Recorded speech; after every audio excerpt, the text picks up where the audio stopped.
Good afternoon, everyone, and welcome to the 1155th regular meeting of the Housing Authority and Urban Redevelopment Agency of the City of Atlantic City, New Jersey. Notice of this meeting has been properly posted and published in accordance with the requirements of the Open Public Meetings Act. We now have our opening roll call. Commissioner Dorsey. Yeah, here. Commissioner Yvette. Present. Commissioner Hall. Present. Commissioner Johnson. Here. Thank you. As you can see, Commissioner Johnson is participating tonight by phone. Commissioner Wills. Here. And Chairwoman Marshall. Present. Thank you. 6 commissioners present, sufficient to make a quorum for the conduct of business. Would all join please in saying the pledge of allegiance? Pledge of allegiance To the flag of the United States of America and to the republic for which it stands, one nation, under God, indivisible, with liberty and justice for all. I didn't know that one. I thought we were going to all say, can we say? I thought that's what we were doing. That was not that deletion. Thank you. we have public comment. Yes, item 3 on the agenda, public comment. Okay, I want to acknowledge my colleague, Councilman Shabazz, for a few words. Yes. Good evening, commissioners and audience. I have about 3 points that I wanted to make. I'm not going to be long. It's come to my attention, and I'm hopefully hoping this might be a miscommunication, maybe someone didn't understand correctly. But it's come to my attention that some of the residents who are in MLK, lived in MLK, will not in Claret, have been asked to or expect to pay rent for this month. If that is the fact, I'm not saying it's a fact, but some people are under that impression. If that is the fact, I'm asking this board, respectfully, that they excuse them from paying rent since they are not in their unit. Since they're not in their unit and they are at the Claret. And if that is not the case, then I think that should be said to people. That's my first point. I think we can all agree that residents should not be charged rent and they're not in their unit. And I'm not pointing fingers about why they're not in the unit, but the fact is that they should not be charged rent. First point. Second point, it's my understanding also that the residents of Stanley are going to form a tenant association, which I think is needed. I know is needed, will strengthen the living experience at Stanley, and I would suggest it would be helpful to commissioners too.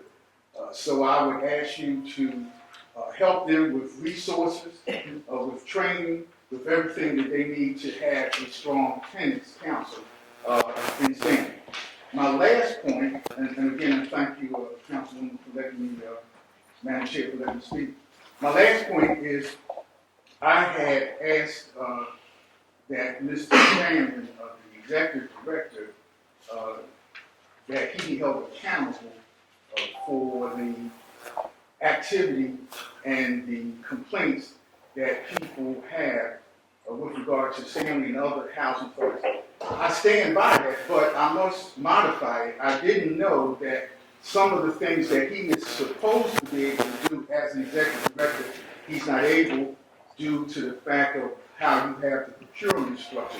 But I've been informed that you are planning to cure that. So my suggestion, again, respectfully, is that in order to hold this executive director or any executive director accountable, she or he has to have the ability to make the decisions and do the things that will move the housing authority forward and respond to the residents in a timely fashion. So I take my seat. Let me tell you that my only concern with regard to Stanley and all of the public housing is that the people who live there, the residents, are treated with dignity and respect, that when there are repairs that need to be made, that they're made in a timely fashion, and that they are communicated with so we don't have to be inundated with rumors and things that sometimes are true, sometimes are not true, sometimes are miscommunicated. So I would just suggest, not only as an elected official, but just as a person who is concerned, that we try to do better on communication, on making sure that our residents are responded to. I see some of the things that people are concerned about, I think can be done over time. No, go ahead, Councilman Shabazz.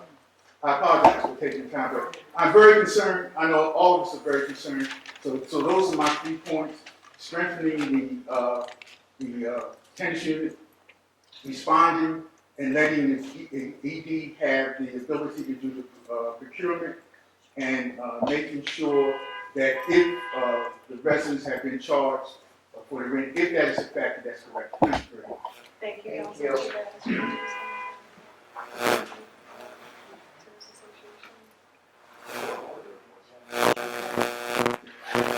Tama has some of that information in the report, in the secretary's report, and clarify the purchasing part, Thank because that's not true. Thank Okay. All right.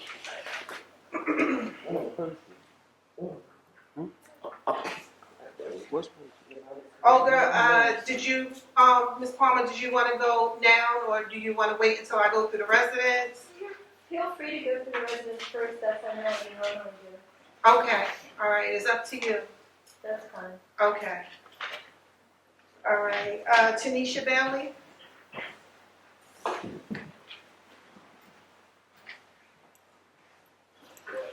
Hi, good afternoon, everybody. Good afternoon. I'm here today because I was here at the last council meeting last month for a resolution.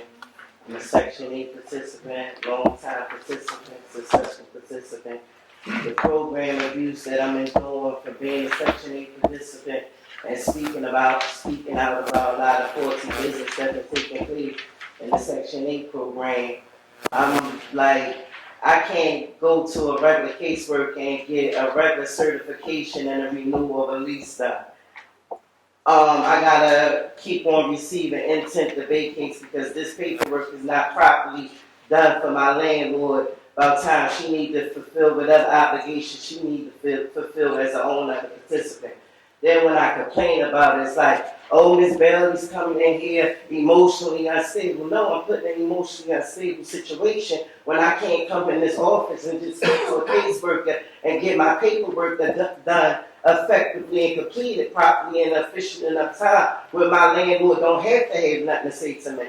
Then another thing is the URPs that I keep on, I brought to the whole organization, the commissioners, executive directors, the directors before this director, and everybody else. They keep pushing it under the rug. Nobody having scheduled no meeting for me to come sit down and have a meeting about this. And when I send emails so I can have a transcript, the replies that I'm receiving from directors and executive directors is unacceptable.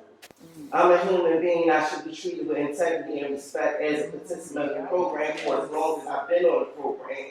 I'm a Section 8 participant. I'm at a standstill. I can't complete none of the goals of what the program consists of and become the first time buyer because of the public corruption. The program shut down. So there's no first time buyer program unless we go through the city and there's qualifications that you need to meet. I don't meet those qualifications because of my circumstances and my situation. That nobody's giving me no resolutions about the meeting he set in front of y'all, saying he's going to set up a meeting for me to come in and speak with them about this. I haven't even got a meeting with them yet. Be back here again. Y'all said y'all was going to have a resolution for me. I need to know what's going on. I went to court already. I won in court. My landlord is still harassing me. She don't fulfill her obligation. She loses it. She hasn't passed any inspection. She still get accommodated with payment. Nobody's enforcing the contract, the things that she's not supposed to be doing that she can do. She just does what she wants. Not just with me as a tenant, but everybody that lives on my neighborhood, that the properties that she owns, she does whatever she wants. We live in a universe though the backyard has no openings to get in and out to fulfill our obligations in our lease. She constantly comes and harasses us when code enforcement coming. Come to find out, it's a fire hazard. Didn't know that until code enforcement brought me to my attention. I've been down to the city, complaining about them trying to get these documents to bring in front of y'all to prove. They've been telling me since 2010 she's grandfathered in, so she don't have to have a fire report. I don't understand that be under the Fair Housing Act, its policies and procedures that need to be followed. That's a hazard. My grandmother died under these circumstances, and I need to be looked into and took in deep consideration because that's a concern for me. All right, thank you, Ms. Thank you very much. Stanley, did you bring any? No, because y'all was supposed to set up a meeting for me last month, and I had all the documents when I came in last month. Tom went and see me, Beth went and see me and take the copies of the documents, and I already exposed y'all. I'm in fear for my life for Malcolm Isler. He's already been threatening me, and I don't want to see him no more. I don't even want to be in his presence anymore. So, can I ask a question? From the report we got on here, they say you went to the office on January 20th. Yes, I went to the office on January 29th. All right, and then they asked you if they could make a copy of your document, but you said no. No, actually, why would I come to No, I'm just asking, I'm just ready to. That's not true. Okay. I had a whole bag full of documents. I already had them set up in a way that I was going to pull them out. When she seen me go to pull out the things, oh, that's too much. Just wait until the meeting. That's what happened. I never told her no. Why would I bring all the documents and then tell them that they can't have copies? She didn't want to do the work. All right, All thank right. you, Ms. Bell. Thank you. So Ms. Bailey, I was actually planning on following up and addressing from the last meeting. On January 18th, we received an email from the Landlord-Tenant Affairs within the city that did provide you with the lease renewal sign that you... Landlord tenant, they did not provide me for. I went up there to talk to Ms. Tavisha so she can assist me because I wasn't getting no assistance from the Pennsylvania Avenue office. So that's why I went up there to talk to Ms. Tavisha so she can assist me. Actually, I asked her because my landlord had changed the lease around. She had made her own addendum. She had raised the rent and put a whole bunch of things in there that wasn't in it already. So I wanted somebody that was more aware of what was going on and look over the lease before I just went and signed the lease and got myself caught in a contract that could potentially make me lose my voucher. That's what had happened. So there were several people involved in this process. Yeah, several people's involved. And I sent all your copies. Everybody was received. Understood. So Malcolm, our Section 8 director, has directly refuted that he did not threaten to take away your... I'm quite sure that he would. His job would be on the line. But I'm not just going to come here and say that for no apparent reason. I don't even know about him. I never really met him besides on 2 different occasions. Why would he threaten my voucher and he doesn't even have the authority to do so? He told me he would terminate my voucher when I asked him, is it a problem, Mr. Malcolm? Why am I being stopped from coming inside the building to conduct my business? Oh, Miss Belly, if it was a problem, I would terminate your voucher. Straight like that. So Malcolm has reiterated that I'm quite sure he would. he asserts that he did not... I'm telling you, he threatened me, and I don't want to deal with him. So if it's anybody else, me and Miss Shanice is fine. She's a caseworker. Why am I not dealing with a caseworker? Why am I dealing with a director just to get basic paperwork done? What's the problem? Well, I'm glad that you and Shanice have a good rapport. I would suggest that she be assigned to assist you in terms of your voucher. No problem. And I do understand that you are reluctant to communicate with certain individuals. I am aware that Ms. Brock attempted to assist you and you insisted that she did not. Absolutely. A lot of them doesn't want to assist me because when they sit in my face and try to intentionally deceive me off of their own understanding and this policies and procedure and laws and rules and regulations that they're supposed to follow, they don't like a person that speaks against them. So this is where the retaliation is coming from. This is where the discrimination and the program abuse is coming from. And I'm really overexhausted with it. I'm here today to ask y'all to do something about it. I'm not trying to make a problem with nobody. So, Tom, This is very mind-boggling, and I have to keep on dealing with the situation with y'all and my landlord and my daily duties as a parent. It is our responsibility to assist you with whatever you need. And you brought it to my attention about the URPs that was missing. Why haven't that been addressed yet? It's a My utility. utility reimbursements have been getting stolen for so long. So Tom, I'm sorry, so can you clarify what is, Tom, what's the issue with the European? The system actually flagged the utility assistance payment, that it was in excess of an allowable threshold. So we did discuss that at length, right? We discussed that at length in your parking lot. You were supposed to set something up so we can get to a resolution of it. We haven't got to a resolution yet. What I assured you is that. I had many calculations that have been done, and it's still showing up that I'm supposed to receive URPs, and you send another director in to tell me, oh, we're not going to discuss it. The system just says that you're not supposed to receive a URP.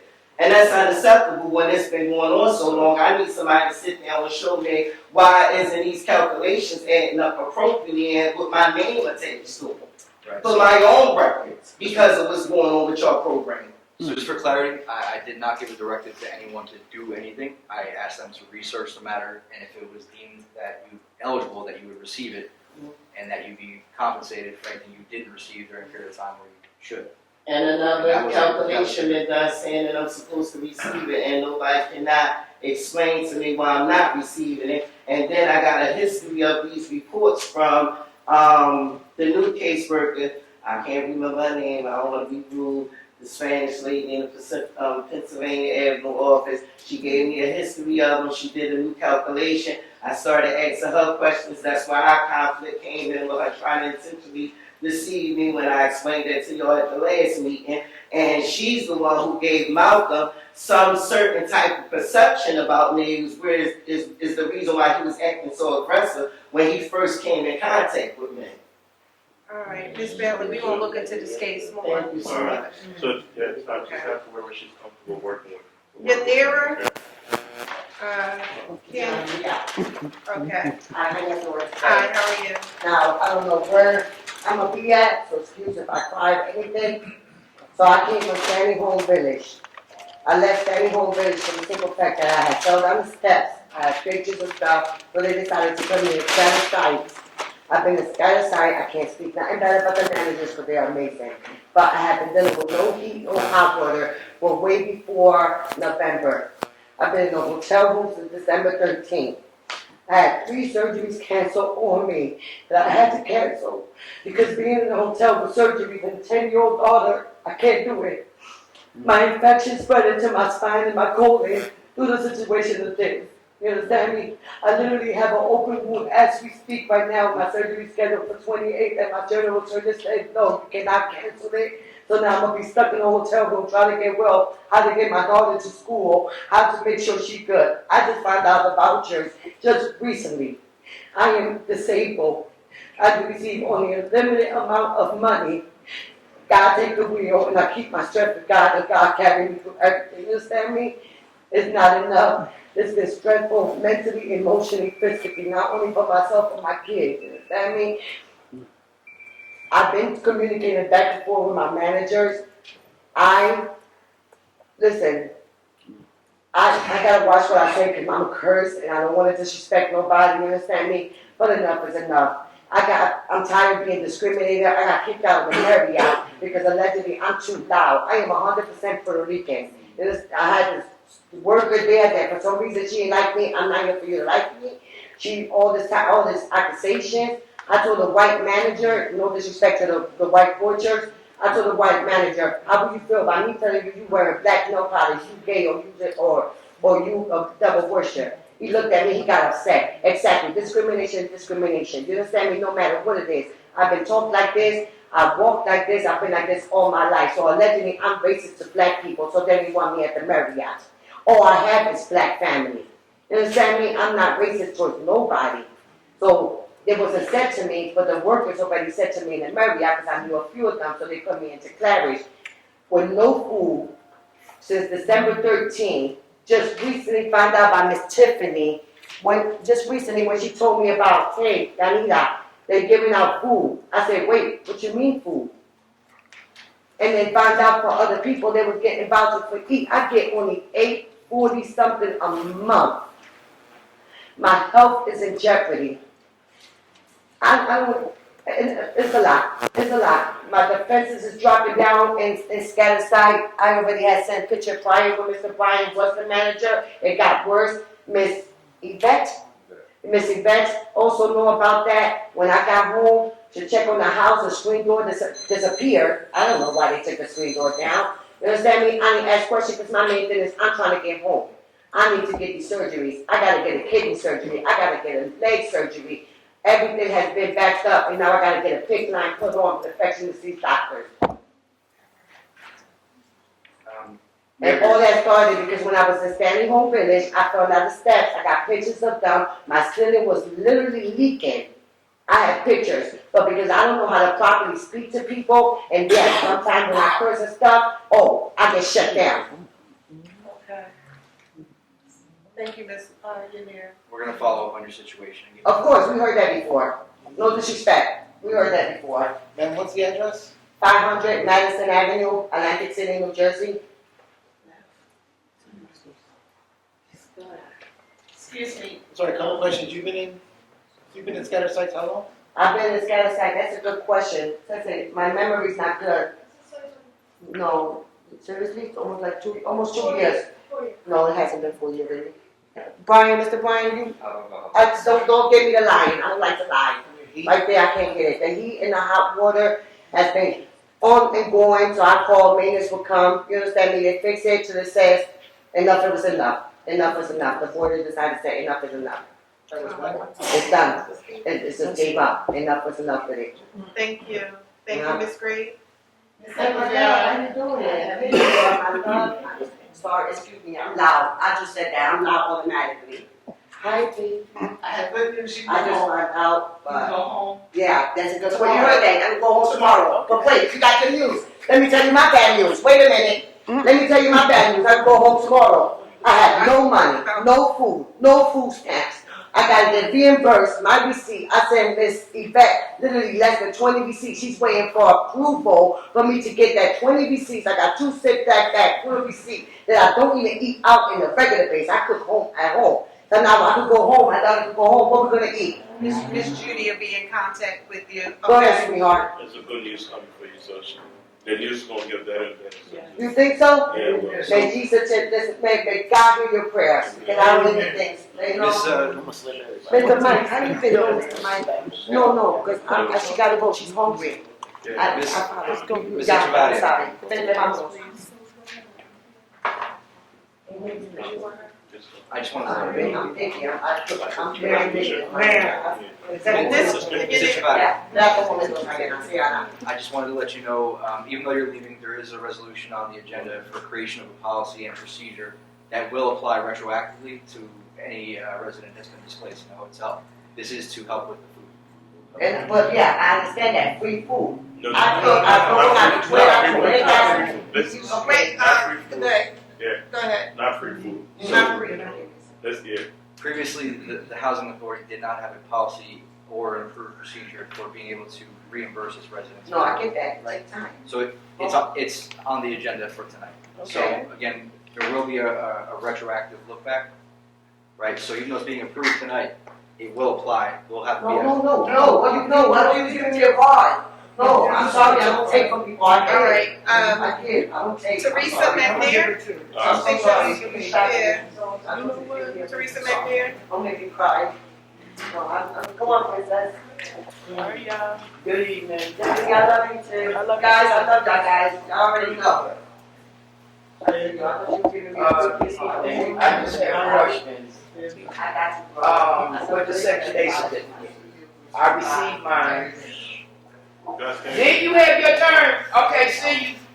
I'm Okay, so you know they're talking to me. Alright. I'm gonna go. Now, I had the voucher. I had the apartment. I had the lease. I have everything but $2,700. This is where for the first month of the security. I only work weekends. My brother's disabled. And my question is, the $1,200, what is that for? Could you be more specific? Which $1,200 are you referring to? Well, they told me that you get $600 for you to move, and when you clean the apartment out, you get the other $600. Right, that's the moving allowance. Okay, now, are they going to help us with the security files, or are we on our own? It's a loaded question. So some programs have that ability to fund that, right? we're working on that presently. Our Section 8 department is involved. I'm not saying yes, I'm not saying no, but we are working on a solution for assistance. Okay, I understand you said you're working on it. Y'all know my situation. I have, as a matter of fact, I've been paying rent every week. I've been in there 5 months. I have paid my rent every day since I've been in that hotel. 5 months I've been in there. My rent is paid, I didn't pay this month, but all my rent is paid. But I don't have that kind of time. The landlord is only giving me a week and he's gonna give up the apartment. I don't have time. Y'all see the pictures of my bathroom, you can't go in there. The sitting, everything is I don't have no time. I need to know, how am I gonna get help to pay $2,700 to move? And I have the lease. I have the CO papers. I have everything. I did everything they told me to do. And this is what I do. I do everything y'all tell me to do, and it's waiting.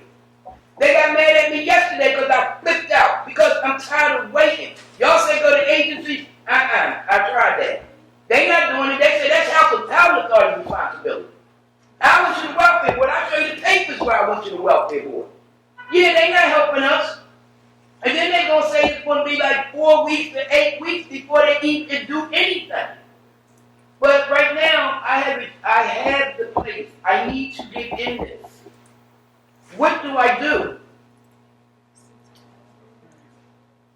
Yeah, there's probably another mechanism that we. The landlord has not got one phone call from Section 8 yet, not one. The man texts me like, when are they going to reach out to him? He hasn't got one phone call, and I turned this paperwork in last week. I just put the rest of it in yesterday. So, Ms. McNair, we do have some ideas. The problem, similar to what we were just talking about with the food reimbursement policy, is that our administrative plan for Section 8 dictates what we can and can't do. There are some. So y'all giving us the Section 8 to these low-income people that don't have no job, on disability, and the landlord is asking for $2,700, $3,200 for rent. And how are these people or I supposed to pay that kind of money? Y'all, wait a minute. I get Y'all what putting you're us out. saying. We No, not wanting to leave. No, we're not. And everything is driven by policy. We are regulated by HUD. If this board could just write out checks to every solution and every problem, we would. And people, and some in this room blame the board. It's the board's fault. It's the board's fault. I ain't blaming We no can't. one. This is All not- I'm we are asking is, federally- what can I hear do what you're to saying. get And this most department often down? when people are given a voucher, they already know they have to come up with that on their own. You're coming here saying you cannot come up with that. Okay, But even just if I know, come up with the money, when is that man gonna get his money? we are Okay, regulated I got by that. HUD. When is the man gonna We get do his not money so I have can get the it? power to just write checks out like that. We are When you gave me the regulated voucher? by, yes, we, Why did you yes, give me the voucher? because HUD allows us Y'all to expect do me to that. find something this fast? No, that's not even that. But I When found most it. people on Section 8, most people on Section 8, when they find places, they know they are required to come up with that deposit. Okay, we're not talking about the deposit no more. Where's the landlord's money that y'all supposed to get? Because I'm gonna figure out the That's for the 2,700. Section 8 voucher, but That requires the landlord to execute a HAP contract with our Section 8. Y'all got all of that. Y'all got the lease. Y'all got everything. We waiting for Section 8. well, you said you don't have the money for the deposit, so you Don't even worry about it, because I'm going to get it. One way or the other, I'm going to get $2,700. That ain't going to be a problem. What I'm saying, where's your part for the landlord? okay. So that I can go in here tomorrow. We'll Because get I in can go in contact tomorrow. with the landlord. So your move-in date actually triggers the payment to the landlord. It's all based off of that. So if you have not moved in yet, we would He not said be- between the first, y'all said that yesterday they told me between the 1st and the 15th. The landlord got me moving in on the 7th. So if that's not where I can move in, can y'all call him and let him know when y'all can pay him so that I know? Because y'all not reaching out to me. Y'all feed the clerks. I've been in this hotel 5 months buying food. I got some seats in my pocket. I eat out every day. I had to. I can't go in my house and cook like everybody else can.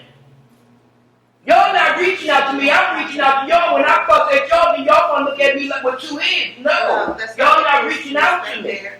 We address your issues at every meeting, and we do talk, we will be in contact with Okay, the well, landlord. I just wanna know when y'all can get the landlord this money so I can get this $2,700 so I can go somewhere and be comfortable, put my feet up and watch TV too. Tom just explained that, but we will be in contact with the landlord.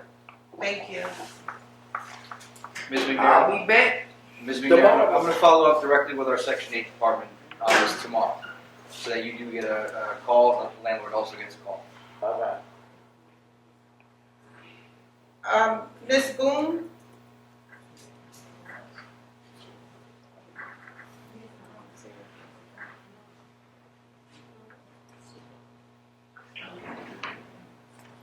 I'm sorry, Ms. Boone. Quite all right. Greetings, all of you that are present. I'm a street minister. What it is, I go around the world helping people that street. I changed the term of homelessness to waywardness. And what it is that you have a multitude of people in this county that's in the streets, not by choice, but by proxy. An agency like y'all that's sitting here. This is not applicable to those that's doing it. This is those that are not doing their job. One of the things that's going on that's very prevalent is that when people come to your establishment to get help, you ring them around the circle. You don't give them the direct help that they need. Ever since 2019, this state, this country has been in a pandemic, epidemic, as well as failure to be able to operate properly, which is almost like martial law. People have been forced out of their jobs because of the economic condition. Don't look at me like that, bro. That's very disrespectful. I would never disrespect you. Look over there, that wall like that. Don't look at me like that. I'm telling the truth. The truth of God's words and God's action. Go in the streets and look and see them people that's doing it. Go in there and talk to them. Yes. Listen to these people that sit right here and do what you're supposed to do. Because I know what your job title, your description calls for. You know why? I wrote it when I was 31 years old for you to be sitting at this office right now. And you be having these positions. Plus I'm a certified counselor with over 500,000 hours of accreditation. I'm also a certified paralegal twice. So don't get me started. I'm trying to be nice. I appreciate if you look somewhere else. And with all things said, you've done what I'm saying to you is that people on your board is being disrespectful to each other. There's been more time worrying about what the next person is doing instead of them letting the next even do it themselves. Yes. Yes. I'm not a full-time resident here. I've been here for about 3 years. I'm born and raised in Los Angeles, California. I don't fear no man, woman, or child on any element of the earth, only God. And I'm telling you, on the serious prophetic, you got a serious problem in this town. I was at a meeting last night. Me and this brother met each other. We've been knowing each other for a long, long time. None of you are the epitome of what he stands for, except one lady. I had opportunity. I've never met none of y'all. I was in a meeting with this lady last night. She was disrespected so bad, you know, to walk out the room. Somebody on the phone talking very disrespectful about her, instead of getting with the struggle and pulling her coat as to what she should be doing greater than what she's already doing. Thank you, Mr. Boone. I'm appalled. I'm shocked. Ms. Olga, all the attendants have spoken. Did you want to speak now? Yes, Ms. Stanley here came in late, she wants to speak as well. Yes. Someone that came in who would like to speak, you said? Yes, Attendant? Ms. Stanley here. Okay, ma'am, you can come up to the podium. What is your name? Dana Dantley. Dana. And spell your last name? D-A-N-T-L-Y. And where do you live? 216 North Kentucky Avenue, over Stanley. Okay, thank you. All right, you have 3 minutes, ma'am. Thank you. Good evening, everyone. At this current moment, first and foremost, I'm considered a senior, 61 years of age. disabled. I've been disabled since 2010. I have a service animal documented, trained for me. I moved here in 2013 after one of your properties, which is the high rise uptown, and I was asked if I had asked to be relocated due to some personal issues that were going on there, and it was granted, and I was elected a San Home Village. My unit was given up 3 times prior to me getting this unit because there was an emergency that they had to get my unit up. So 3 times I had to rearrange my move and everything else, saying that when I got this unit, I took it with a whole lot of repairs that still needed to be done, and I agreed that they can do these repairs while I was in there. Once I moved in, nothing got done. My ceiling had fallen down in my bathroom, not once, not twice, not 3 times. It's been multiple times. I've had contractors come in. They start the work, they leave because they don't have any more funding to complete the job. So my ceiling is left exposed. You can look up in my ceiling and see all darkness. It's so full of mold. I'm now residing at the Marriott. First, I was told that I could not take my service animal with me, which I knew by law I couldn't. I don't care what they said. I reached out to them, and they said yes, I could. Housing authority said I could not. The reason I'm bringing up my service animal is because I almost lost him last weekend due to the congenital heart failure, is what they told me. And it came from getting pneumonia and getting the bacteria of the mold and the mold spores and stuff in my unit. I just had my first air inspection about 2.5 to 3 weeks ago. I've been there 6+ years. This is my first inspection.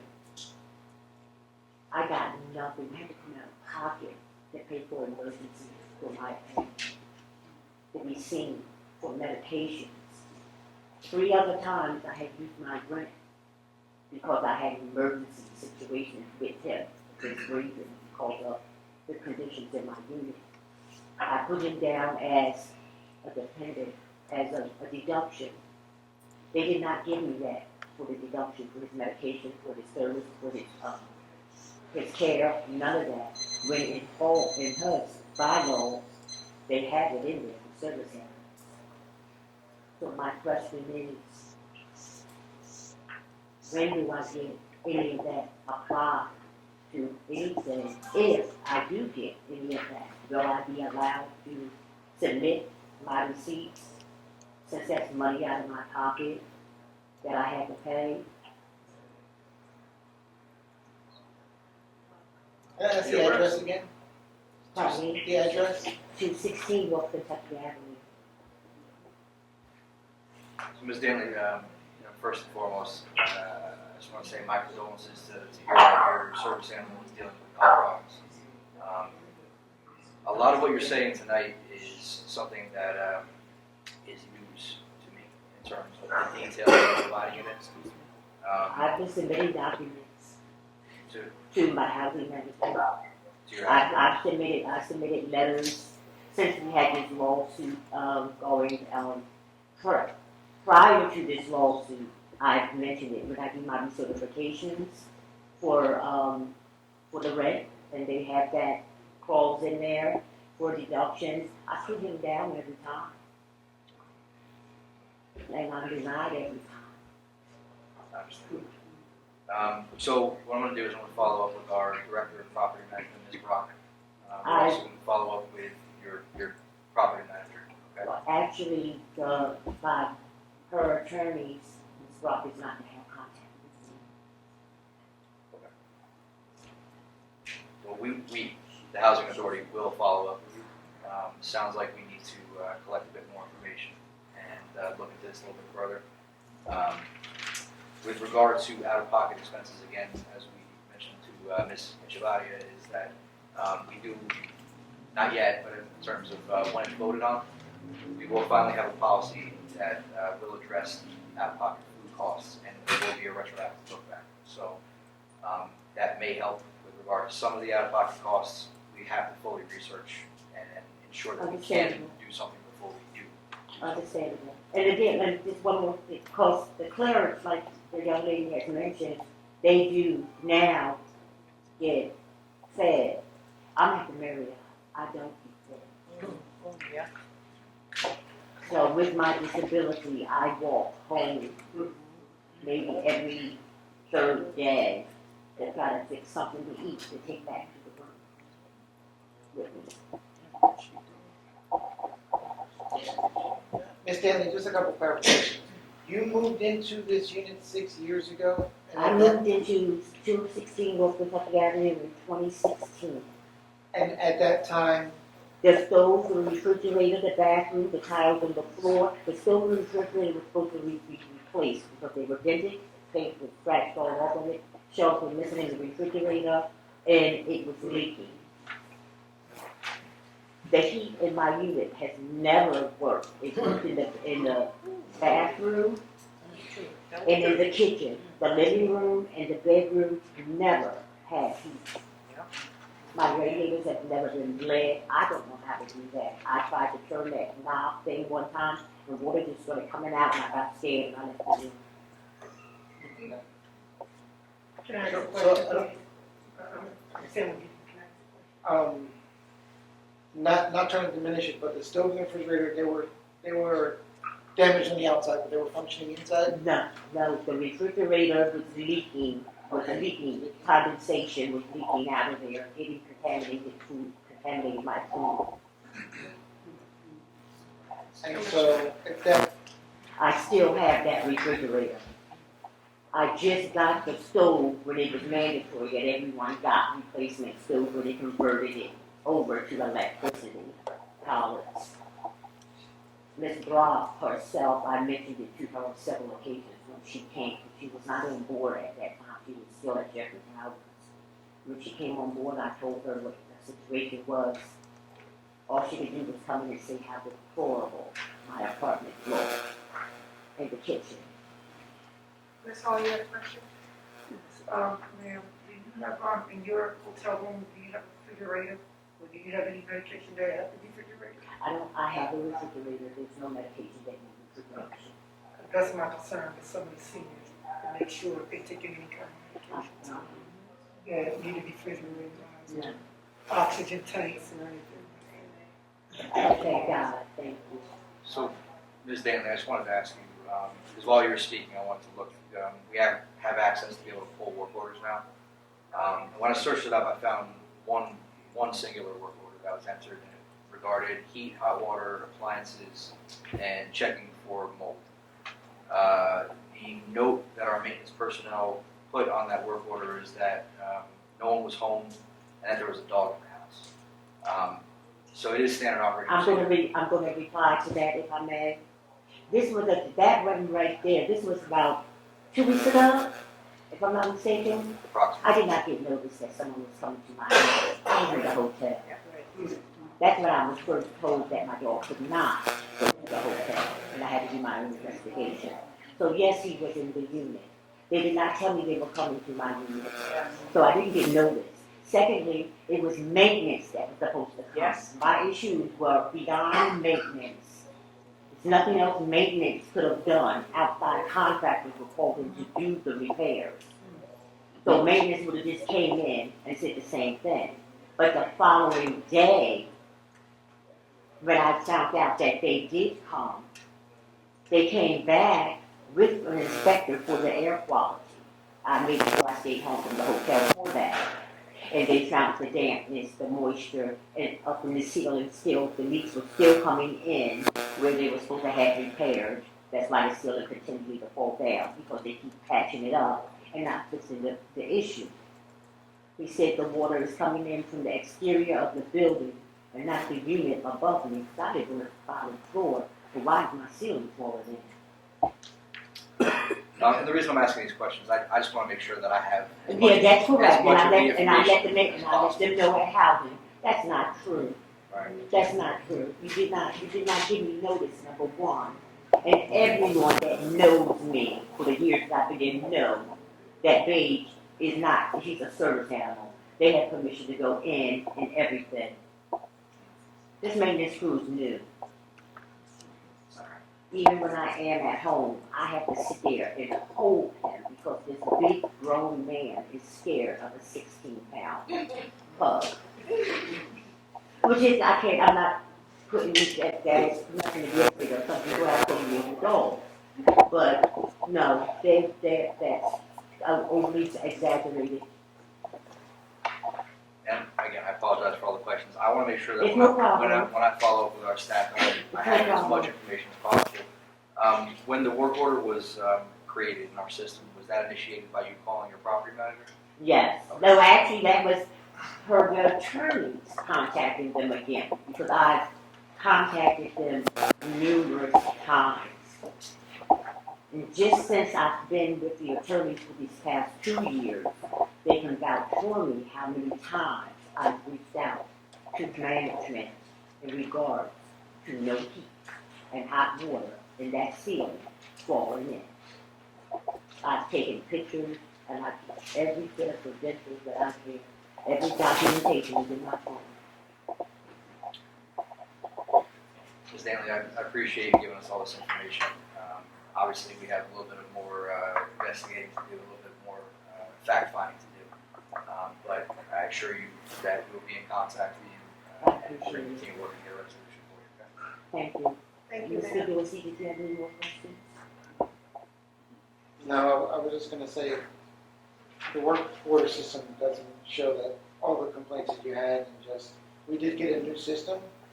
So, even if it's an old complaint, if you have an issue with something, then when the director reaches out, make sure you can create, write a list of all of your issues, so that they can redocument everything. Make a list so when he reaches out. I have the list here, how many times, the dates of when I reached out to them. No, I'm just Because saying, I reached out via email. if you make it brief, that it's just a punch list of your exact issues, so that you can make sure that when he reaches out, you give him your exact issues so they can create a new work order, and I have all made those things on it, that's just what I'm saying. I hear what you're saying, I make it so that I have documentation for myself, so I might add a few things in there for clarification, so I can get a response to it, so I can say, this is what was said or done. Thank you. Thank you.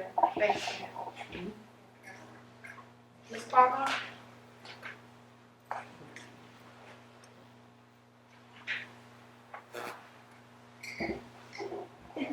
Good evening, and thank you for giving me a chance to speak real briefly.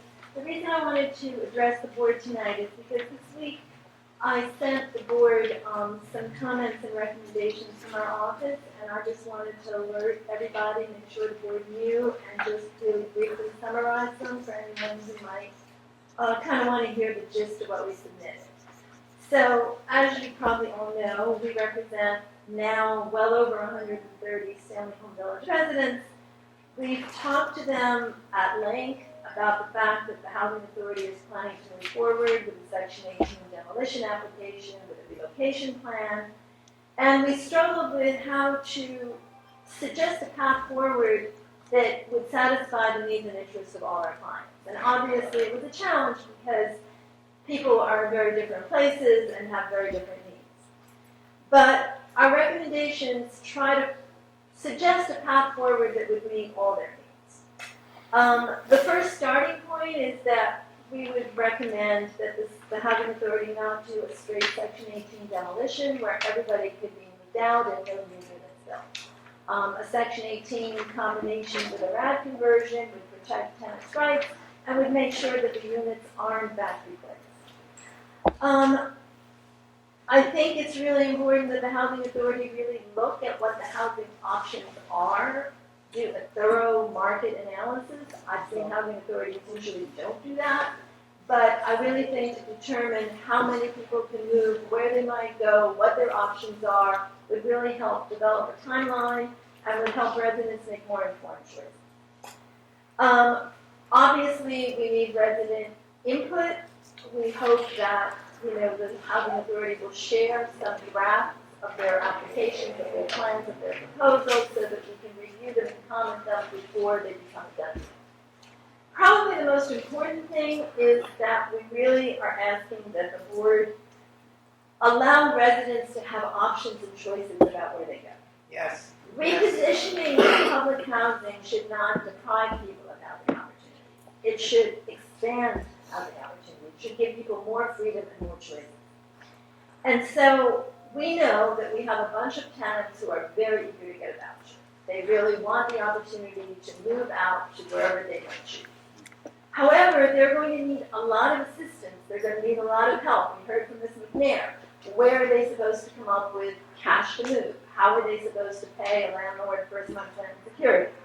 So they're going to need both the analysis of what's out there so they can make an informed choice, and also a lot of assistance, which I know once the relocation process starts, you're legally required to provide more assistance, but I'm just saying it's going to need counseling, it's going to need help with finding housing, and all those things. We also feel that use of those vouchers should be voluntary. Housing is very hard to find right now. We're in a housing crisis. Rents are sky high. We have so many clients who lose vouchers because they get displaced, because they can't find another unit, because they can't afford the move. It's a less stable form of housing. It gives people choices, but it's a much less stable form of housing. And people end up paying a lot more than they do in public housing over time. So we really feel that residents should be given the option, helped with getting vouchers, but they shouldn't be forced to get vouchers. Similarly, it seems like none of our clients want to be forcibly moved to either the scattered sites or the high rises. And there are a lot of really good reasons for that. We know the high rises are in bad repair. They also need renovations.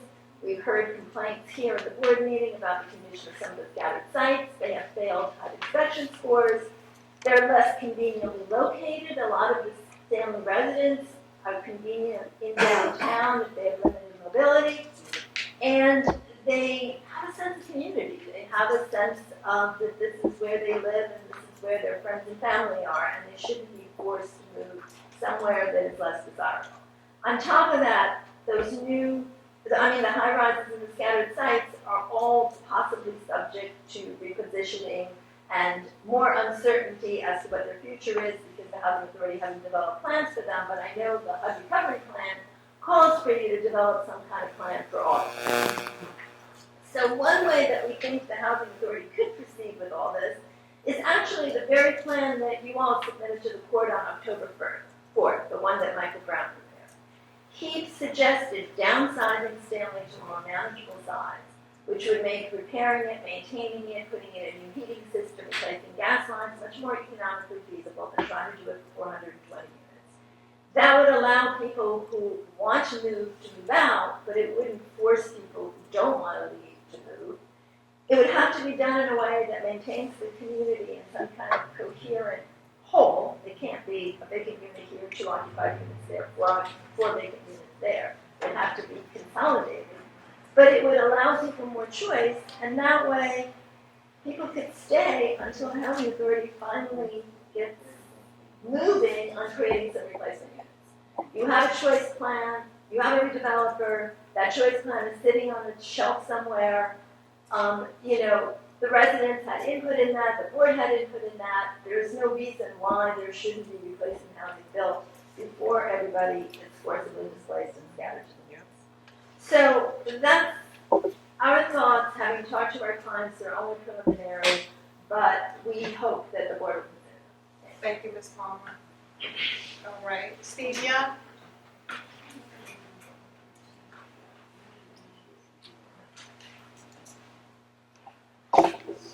Steve Young, and first I want to say the residents are very patient, strong, and they deserve to be respected. Yep. And there's too many times, you, Jeffrey Wilson, you've been talking down in our community, especially these residents who have been through so much.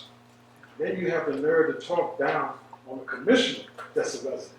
It needs to stop. They're going through enough. Yep. If you want to talk down on them, come to me first. Yes, amen. Deal with me, man. Not with these men, women, and children that's going through all this suffering right now. Now that I got that out of the way. I want to thank Judy Great. Yes. Yes. And if you want to hire some people at the board, get her some help to help the residents out. Yes. And I'm saying that because we've seen the work. We had a meeting with the residents, establishing a committee to form a resident advisory council. In order to do that, we had to get past what was going on in the communication, what was going on in Stanley Homes Village. The only person that came and spoke up about that was Judy Great. And she explained it to the residents without talking down on them. Yes. Amen. She explained the truth. Whether they like it or not, they heard the truth of what she knew. And all those things came through. Now, she can do that as one person. Yeah. This board can do it together. Yes. This community can do it together. Yes. And we can solve this problem. There's several issues going on. We're going to continue to educate the residents and their rights and the responsibility of this board. We have a meeting going on tonight, but it's very important that we come here and stand together with each other. Because it's not only Stanley Homes Village, it's scattered sites, Yes. Section 8, Yes. high rises. So this board plays a major role. We cannot just let it go because you're making decisions and you're going to do a lot of contracts tonight. But most of them may not be about the repairs to get these people back in their houses. Yes. Amen. So our priorities is very important, and we must work together because these residents, it's no fault of their own that they get put in hotels. They need to be reimbursed for the rent, for the doctor bills, Yes. for anything. Mental health. Yes. Mental health, because they're all going through it, and they got children that's going to school in these type of conditions. No heat, no hot water. For a whole 6 months to a year. You don't know when you're going back. These are human beings. They come here because they want to put a face on what's going on. So I just wanted to say you're going to open up the Section 8 list. I know that's on the agenda. But how many vouchers are you going to have? If you're going to have 500, and there's 450 residents of Stanley Homes Village, why are you opening it? For everybody else? And how are you going to prioritize and a preference of who goes and get the Section 8 first? Those are questions that they need to know now. And the Section 8 program under this housing authority is upside down. So in order to do these things, we're saying either work together with us or stay out of our way. Yes. Amen. And in order to do that, there's 10 additional rights of tenants in public housing property. Number one, admission policies must comply with federal law. Don't say county, don't say city. Admission policies must comply with federal law. There must be a written policy about tenant eligibility and screening, and that policy must comply with HUD requirements. Lease must comply with federal law. HUD has certain known requirements that protect the rights of tenants. Yes. The right to safe and habitable housing. Safe and habitable. Something to live in. Decent. In addition to what is required by state and local codes, because you have state and local codes that they have to abide by. HUD requires subsidized housing to meet certain housing quality standards. The right to affordable rent. Listen to this. Tenant housing costs, rent, and basic utilities are set at 30% of your income. If your income changes significantly, you can ask for recertification and have your rent adjusted. Everybody else spoke. I'm giving out information. I'm almost finished. Mr. Young. See, this was not fair. Listen, man, you went past your 3 Yeah, but a lot of minutes. people put past their time. Listen. I'm listening. You went past your 3 minutes. I allowed you to go an additional minute. I'm only asking, can you just wrap it up, Sure. please? Thank you. I'll wrap it up with this. A right to organize. Tenants have a right to form an association, to post notices into common areas, and to have reasonable use of meeting space. A housing authority must support resident councils and provide funding for certain resident activities. I say that because this is where we have to work together. The residents can't do it by themselves. They don't have the funding, but the housing authority does. And we just want to need your assistance to do that. And if you're really truly about helping the residents out, let's work together and get it done. Let's talk about the solutions. We know what the problems are, but let's talk about solutions and how we can come, but we have to promise. Thank you. Thank you, Mr. Young. I agree with a lot of what you said. I want to say that, and then the Section 8 resolution, we'll discuss that when we call that resolution. Commissioner Okay, Gabay? I'll just wait. I just want to talk about the whole lodging situation, Mr. Young. Can you talk about the resolution that we're going to pass? No. Just talking about he's talking about the lodging stuff.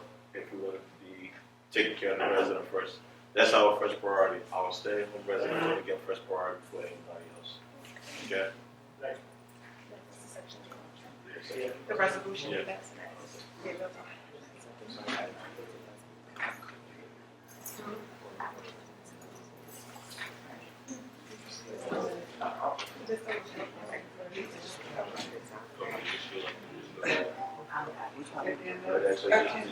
Yeah. Okay. Marvin Royal?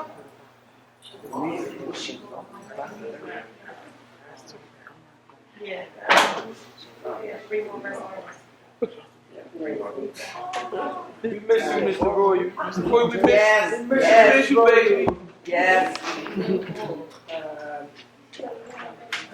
Board, I know that you've heard a lot. This is not the first time that I've been here, in the room to hear the residents speak to you, about their concerns, about their situations, and about the emergent situations of the Lansing Authority. Having worked here for 11 years, having had excellent evaluations, and also having had good scores right from REACT.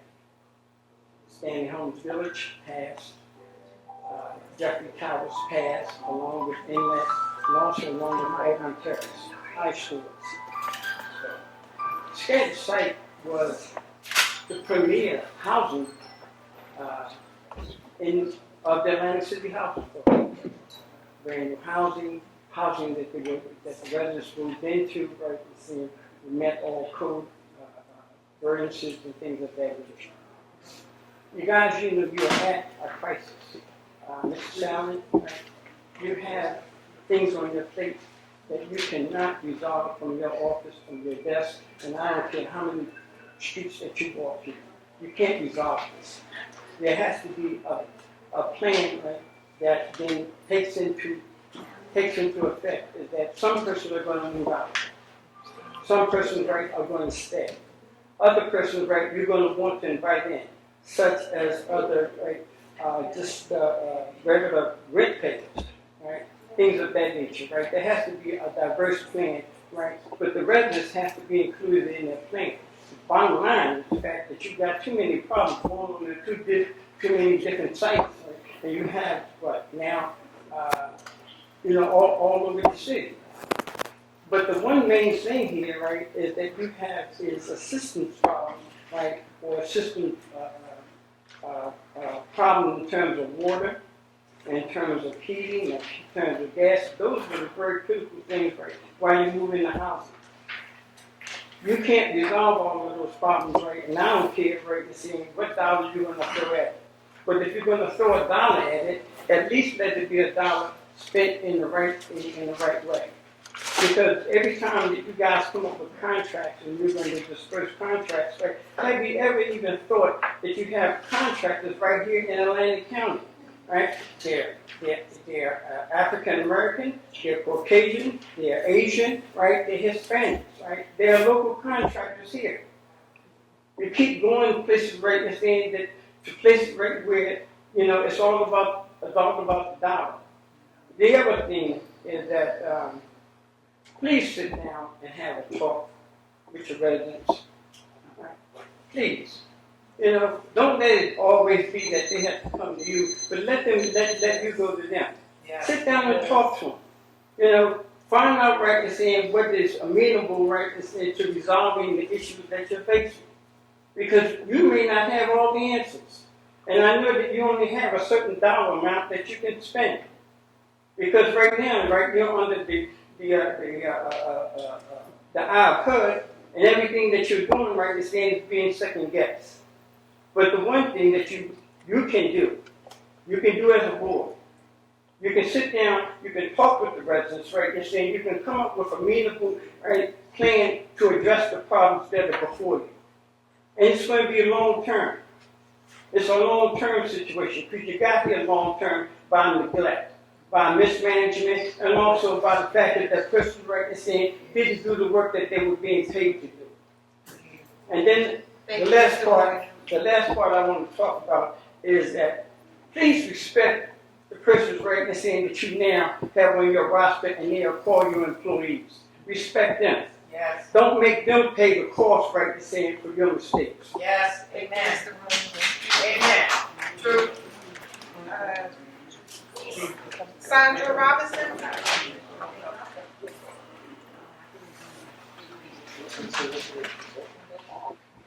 Good afternoon, Council and Commissioners. I have a couple of questions I want to ask you.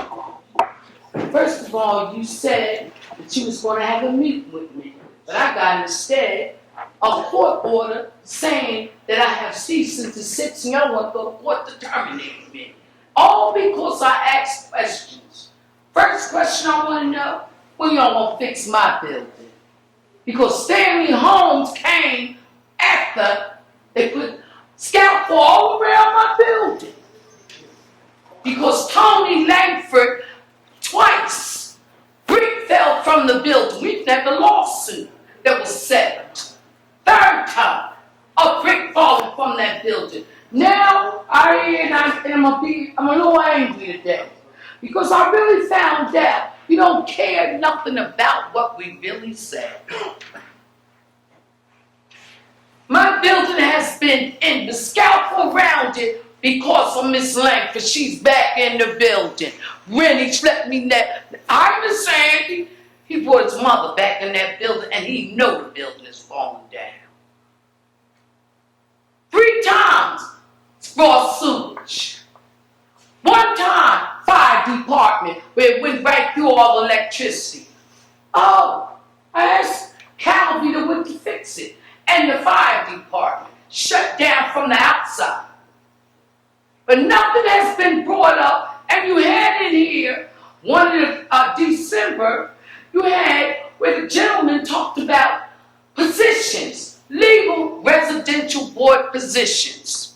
President, I ain't hear nothing about the building.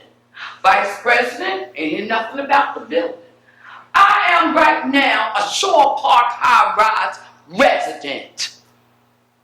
And the things that's going on in there, elevator, 6 months.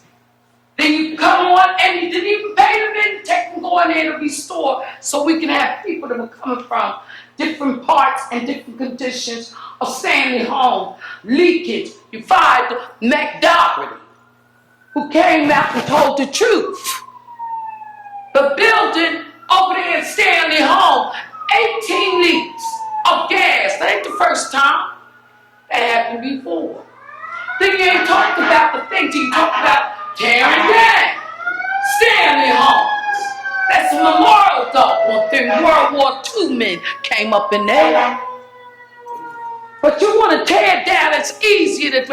And wait a minute, it's been brought up. Then you said you're going to have a meeting when I land so I can talk about my situation.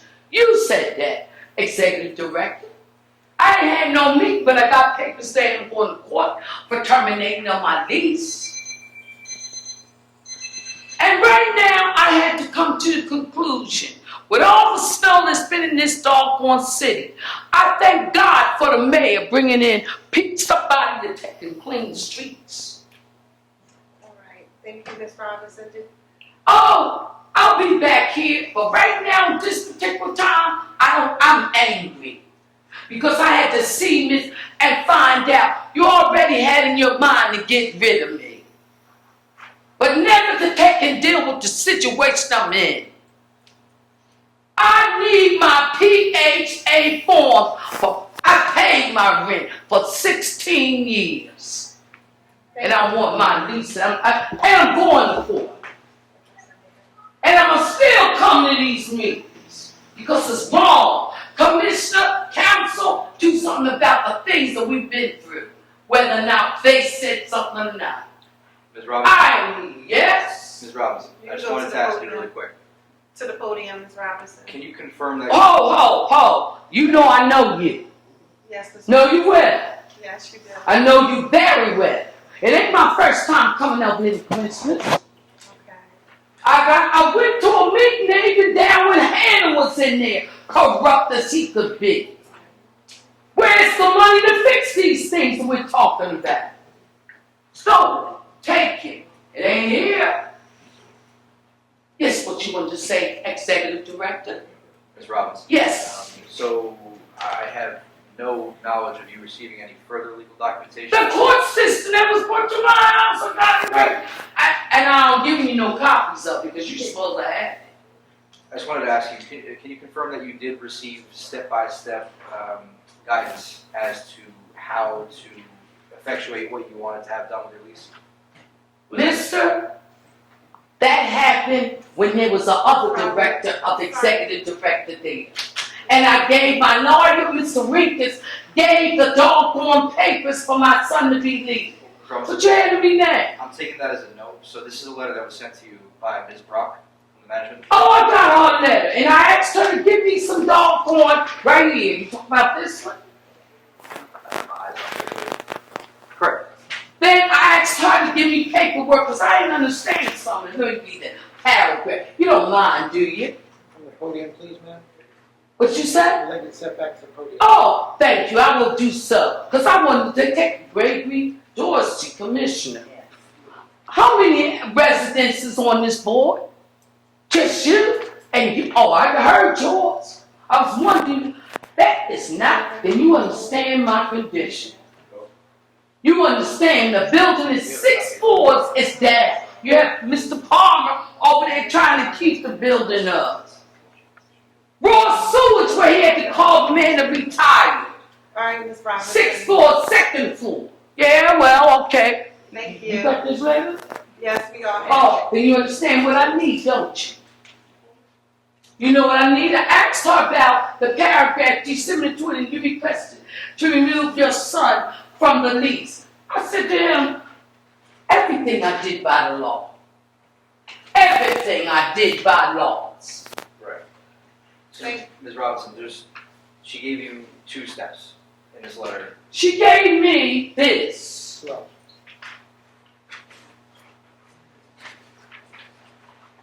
She gave me this, the show that 2008, that I registered my son and I. He became my care provider. Because our elevator hit me, the same one I got pictures of, knocked me down to the point I had an aneurysm in my head. So, Ms. Robinson, just to summarize the letter that Ms. Brock sent to you. Yeah.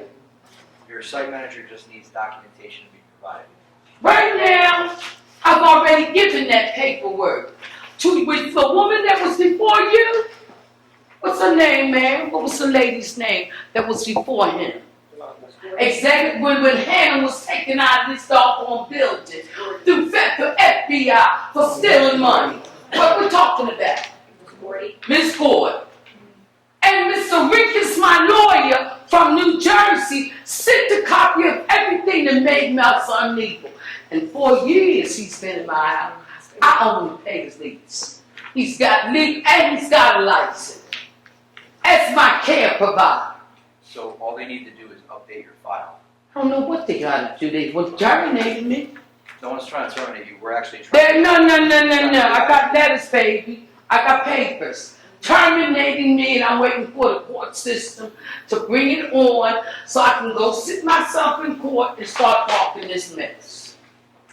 Thank you, Ms. Robinson. You're welcome. Anthony Brower. Right.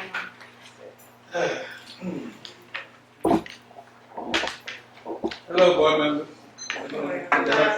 Good evening.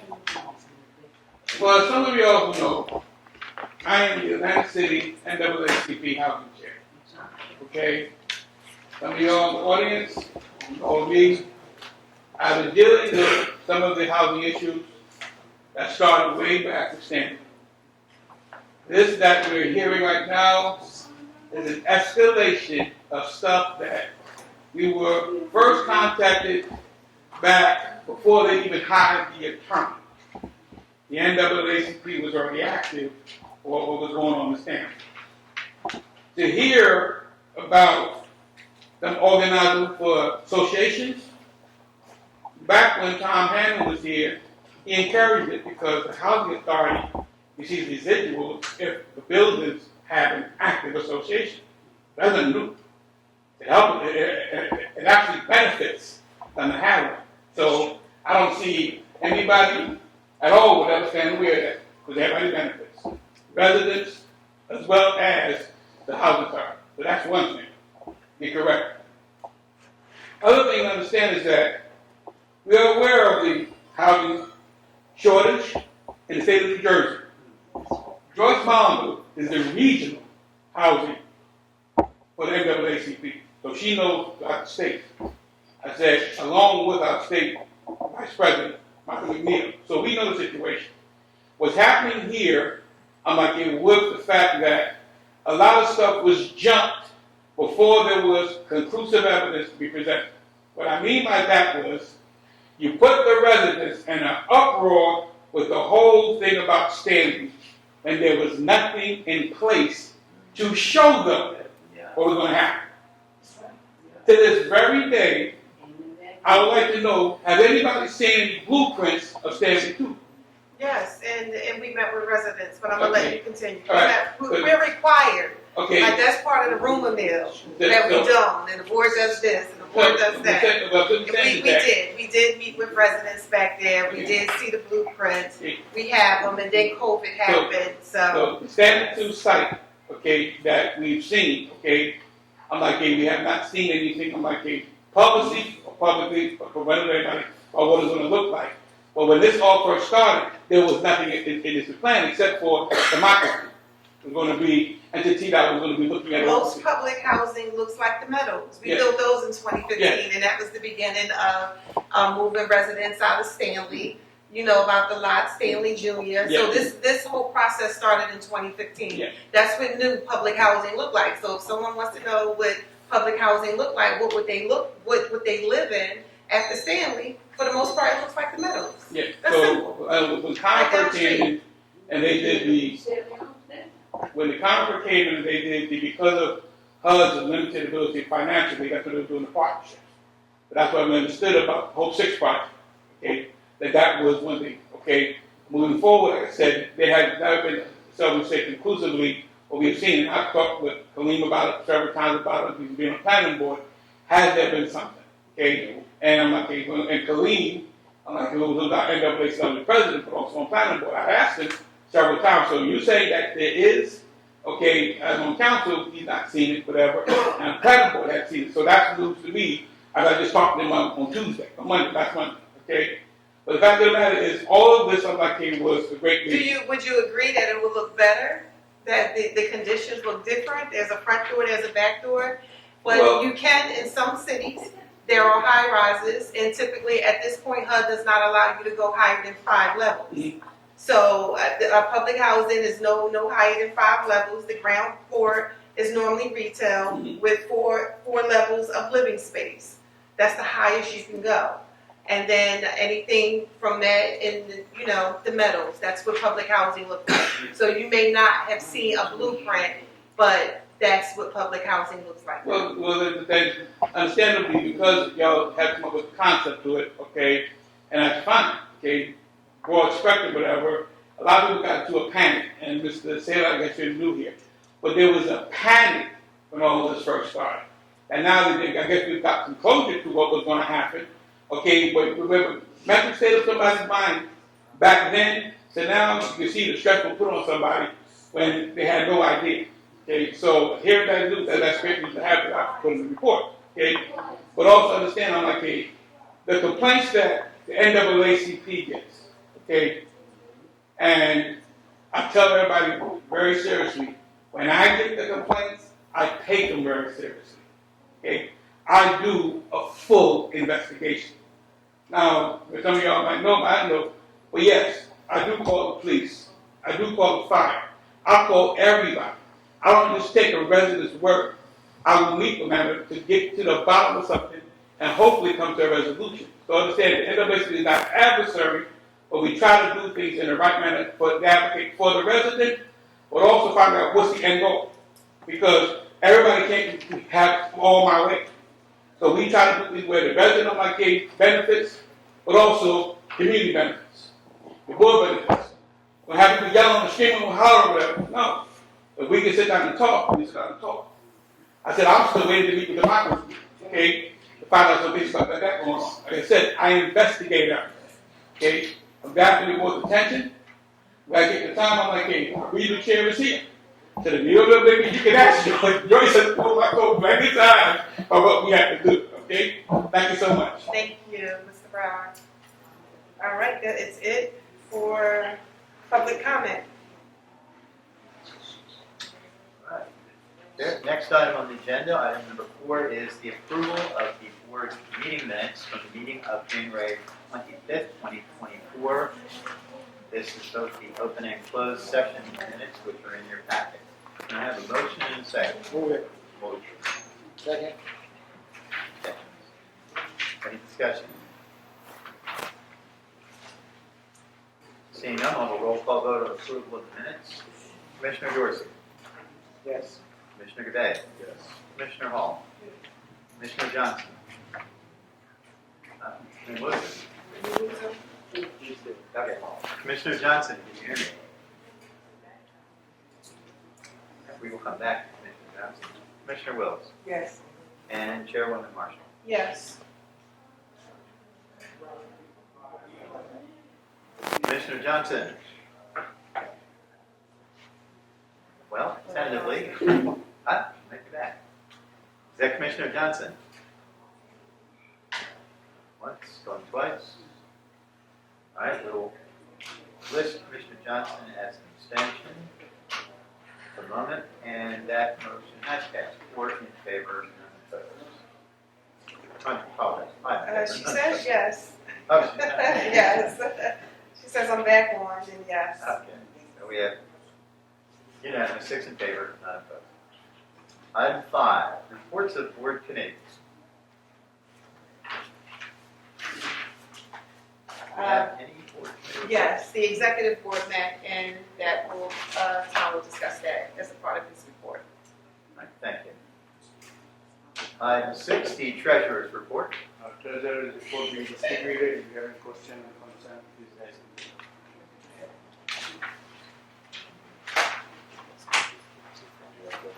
I did. Read what I wrote it. All right, thank you. Any questions? Okay, item 7, report of the secretary. So this is my secretary's report as of today, February 22nd, 2024. Stanley Homes. Repairs to the sewer line are ongoing. We would advise residents once we get a final ETA from our contractor as to when the water can be turned back on, and then they can start returning to the building. Property management and our Housing Choice Voucher Department have been coordinating with residents to offer relocation options. We experienced a backup, it was a recurring backup at the Wabash building. Upon clearing that, we uncovered a clump of disposable wipes that were described as the worst clog of disposable wipes that were ever seen by that particular contractor.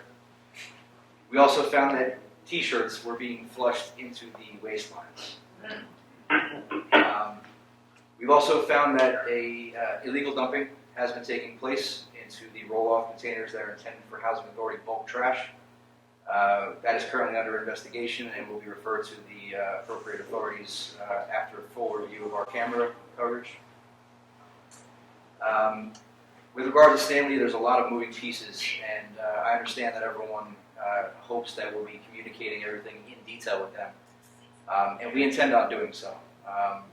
Recent discussions, recent meetings that we've had internally we've decided that rather than meeting with the entirety of the site of Stanley Homes, that we're going to split it up into the villages. So we'll have 3 identical meetings. They'll give an opportunity for us with information that we are still working on developing and receiving can be clearly conveyed to our residents so that we can communicate and solicit feedback. Housing Choice Voucher, as is on the agenda tonight, there is a resolution to reopen the wait list.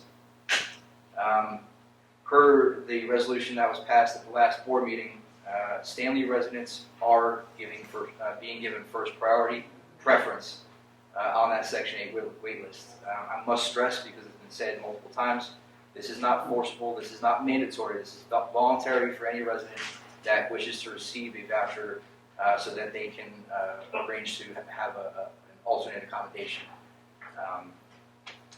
Newsletters are actually being drafted as of right now to distribute to Stanley residents in advance of us opening the wait list so that they can be properly advised that they do receive preference, they do receive priority, and also be basically an open call for any questions in advance of submitting applications for Section 8. On to finance. Also on the agenda for tonight, we have a completed audit report for fiscal year 2022. I'm pleased to present that we have one finding, which is not submitting it on time. The 2023 audit will begin after the approval of the board of the 2022 and submission to the proper agencies, being locally and at the HUD level. With regard to HUD, we have ongoing weekly meetings where we're sharing information and discussing various issues as they arise. Obviously, Stanley is a main topic of those conversations. We're placing emphasis on our recovery plan, which was approved via resolution also at the December meeting. We're also working on capital plan revisions and updates, as well, again, as keeping them apprised of the goings-on at Stanley, as well as our future plans as we develop them. The management department, among many things, focus has been on vacancy turnover in coordination with our maintenance department. We did suffer a slight hiccup, which is now being resolved in materials purchasing. So we anticipate that the pace of turnovers will increase significantly as we start getting access to the materials that we need. We're also working with Busby and the Meadows to streamline the waitlist process. This will give our residents yet another avenue for relocation should they choose to do so. Also, policy on the agenda, I hate to keep referring to this month's agenda, but it's a pretty heavy one. We created a policy with the assistance of council for defraying the cost of meals when residents unfortunately need to be displaced for repairs to be made to their units.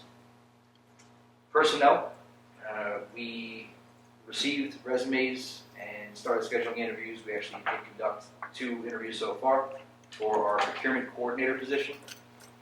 Our principal accounts clerk, modernization coordinator, and CFO positions are currently open, and we're accepting resumes for those positions.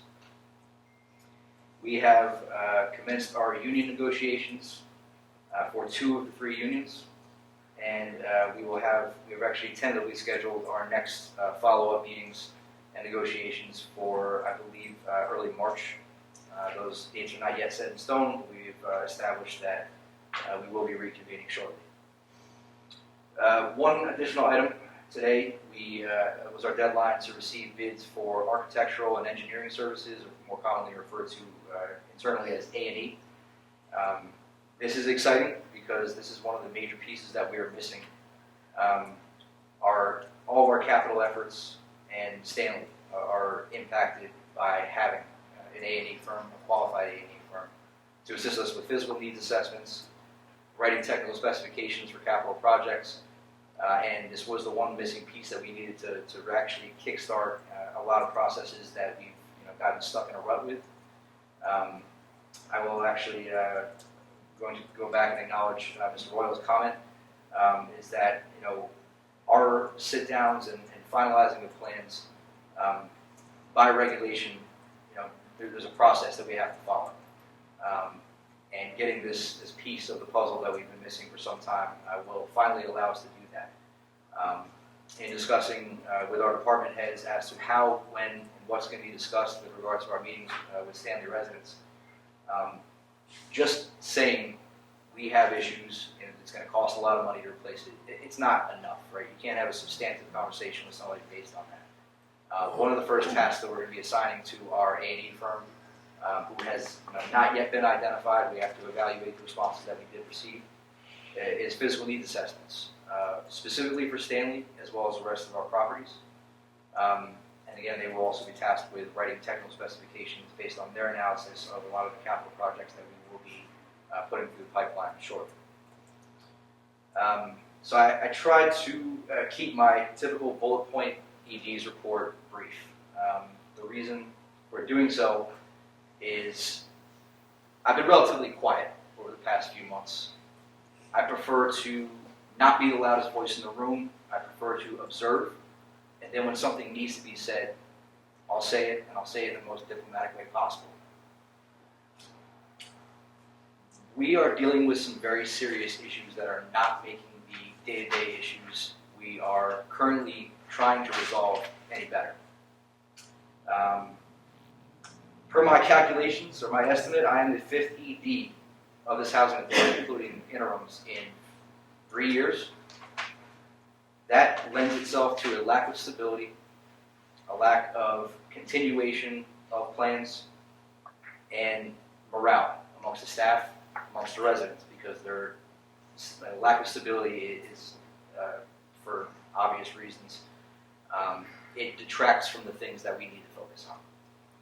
Continuity is what we need. To quote Mr. Young, and I don't know if he's still in the building,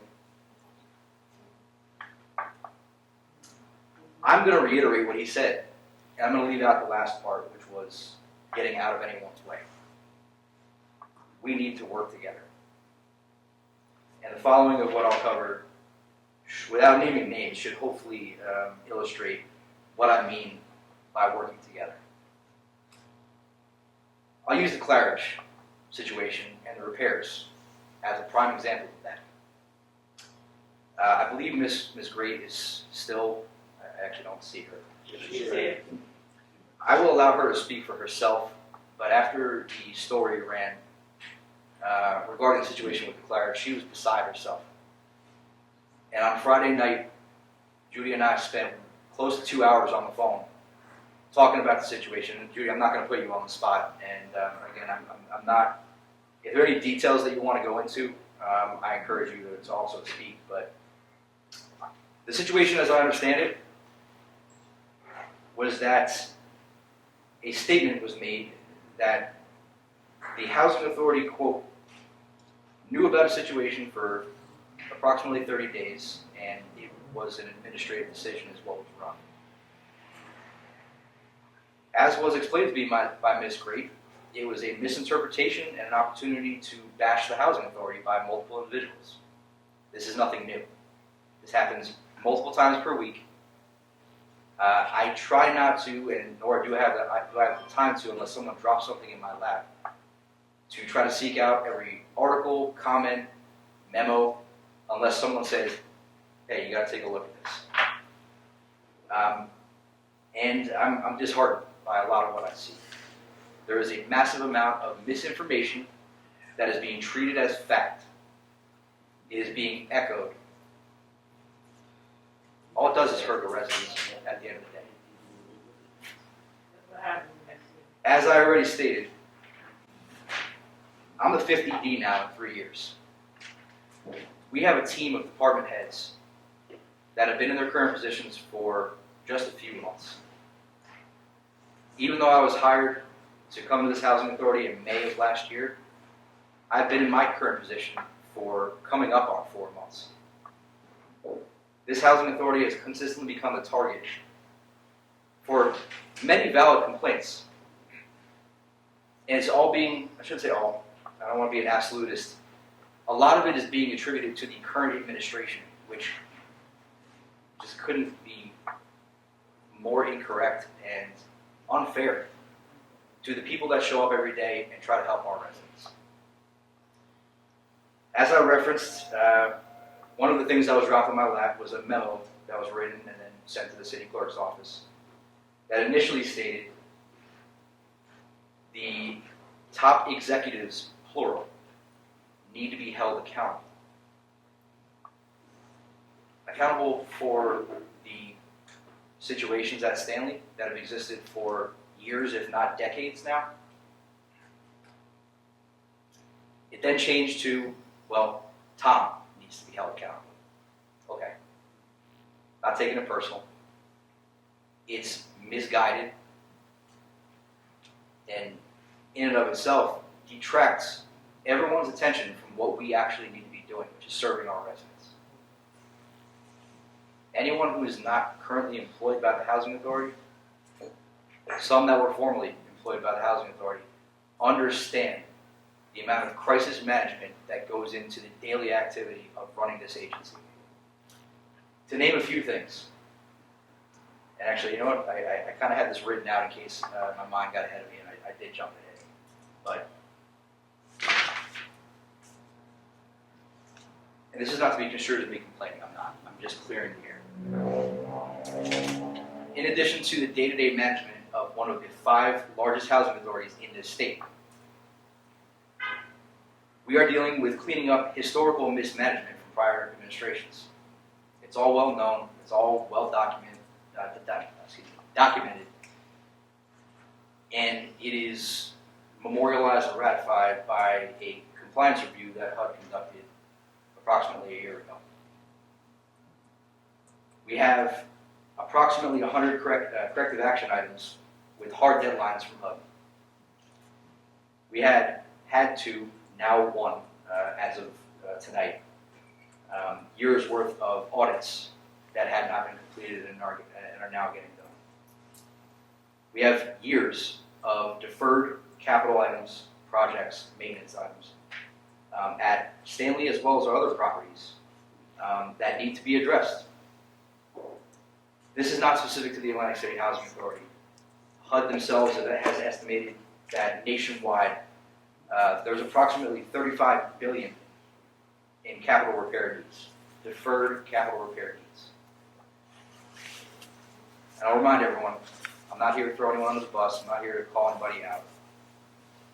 This is to set the record straight. Because far too much of what is being pumped out and circulated around the city is either a quarter correct or completely incorrect, and it's being treated as gospel. It is not.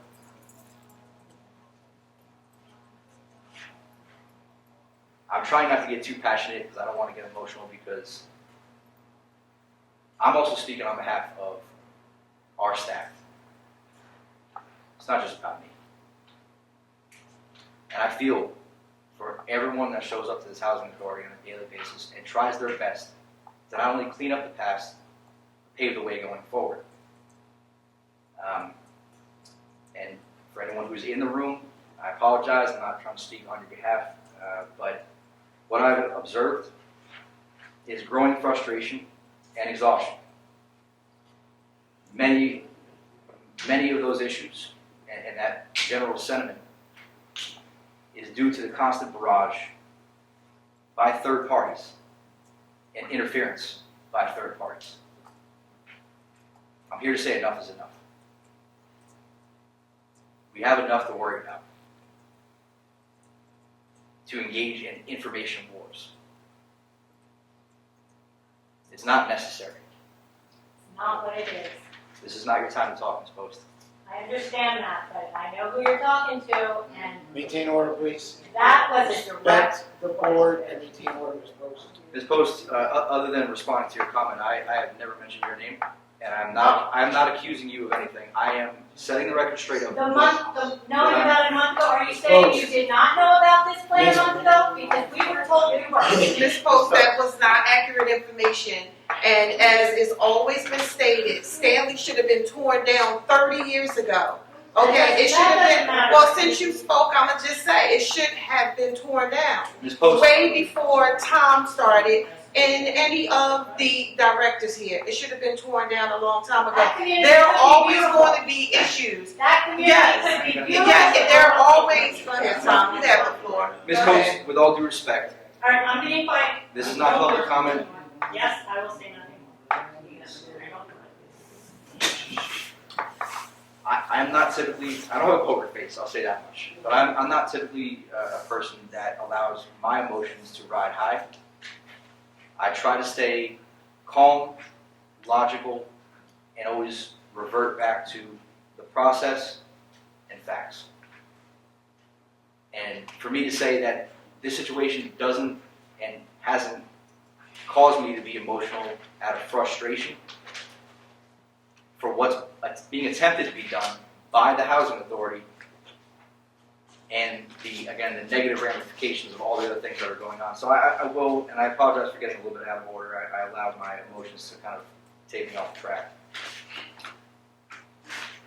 To respond to the Claridge issue, a need for repairs was identified.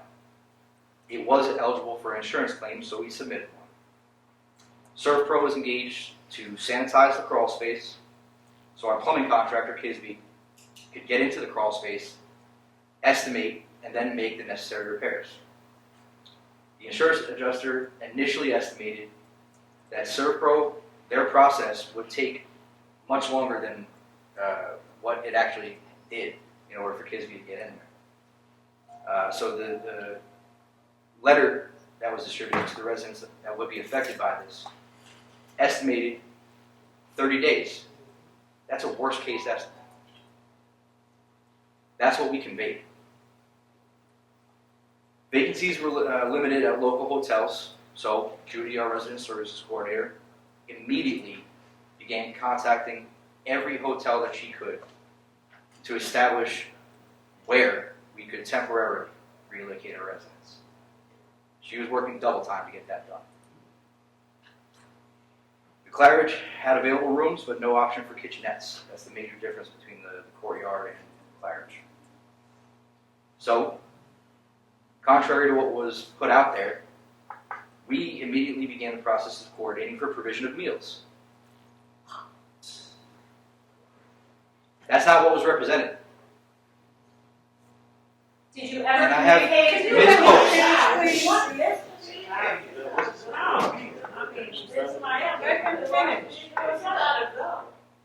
Your report.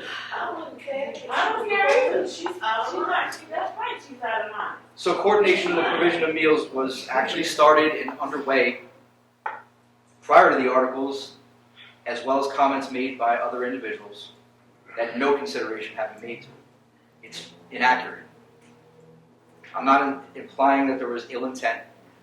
It's just flat out inaccurate. And this happens consistently. As I stated, I keep my mouth shut and I continue to focus on doing my job. And I don't make a habit of making these kinds of statements. But again, enough is enough. During a meeting that was organized by Mr. Young, our resident services coordinator answered a question posed by a resident. It was later misrepresented, and I initially wrote down spread, but it was stated as if it was absolutely true, and there could be no other alternative to the way it was being presented. This created the belief that we sat on information for a month, which is not the case. And as already stated, Judy was absolutely beside herself after learning that misrepresentation of the actual situation had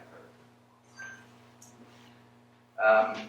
I already mentioned this, but a letter was written to the board. The memo was circulated. It's since been clarified that even though it said plural top executives, that my salary must be reduced to hold me accountable for doing that. As I've stated, I've been the ED for just under 4 months. Stanley has been an issue one way or another for decades. Where was the outrage? And I apologize if it was there and I just wasn't around to observe it. But my question is, where was the outrage and demand for salary reductions with previous EDs? I'm yet to see that. Residents were told, with, I believe, good intention, but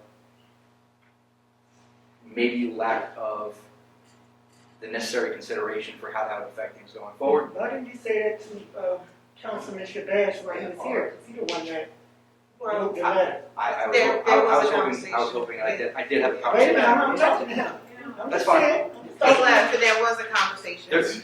I did have a one-on-one conversation with Councilman Shabazz. Because all this you bringing up now, you should have put all this up when all the presidents and everybody was in here. Well, That this way they is, can respond. we follow Robert's rules of order. It's a meeting, so we have to follow the agenda. We can't just jump around and jump all over the place. Both Councilman Shabazz and Mr. Young have my phone number. If they wish to speak with me one-on-one, they are more than welcome to. I did not know that they would be leaving after making a comment. Okay. I was hoping they would be here.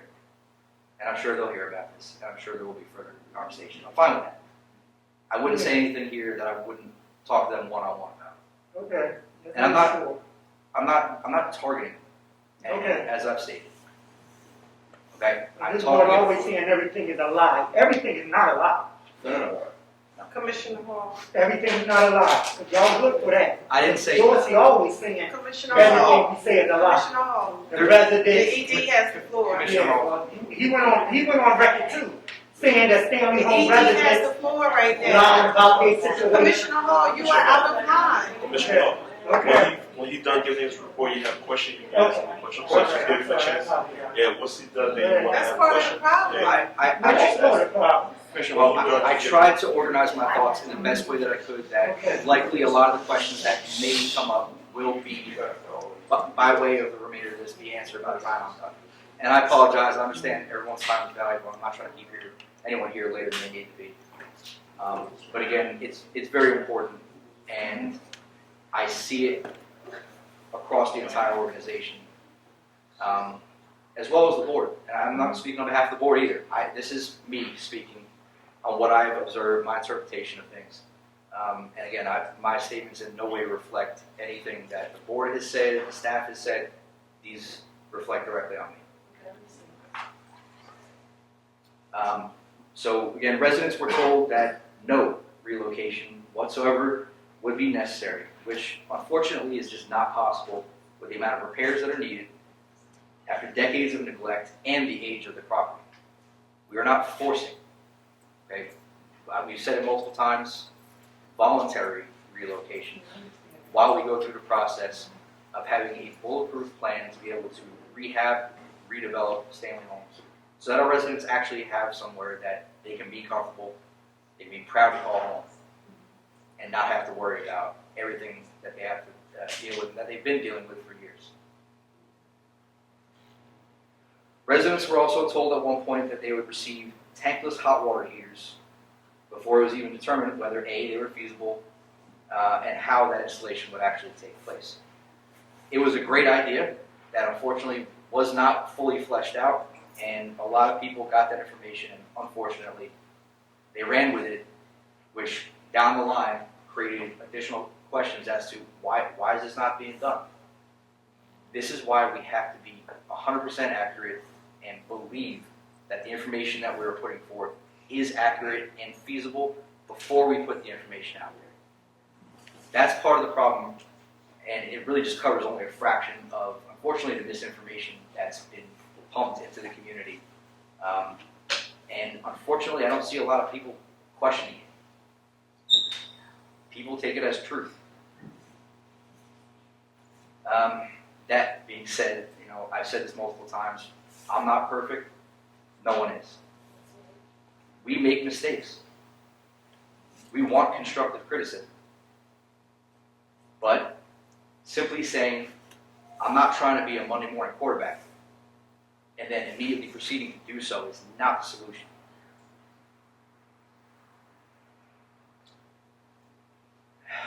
Proposing an actual solution does help.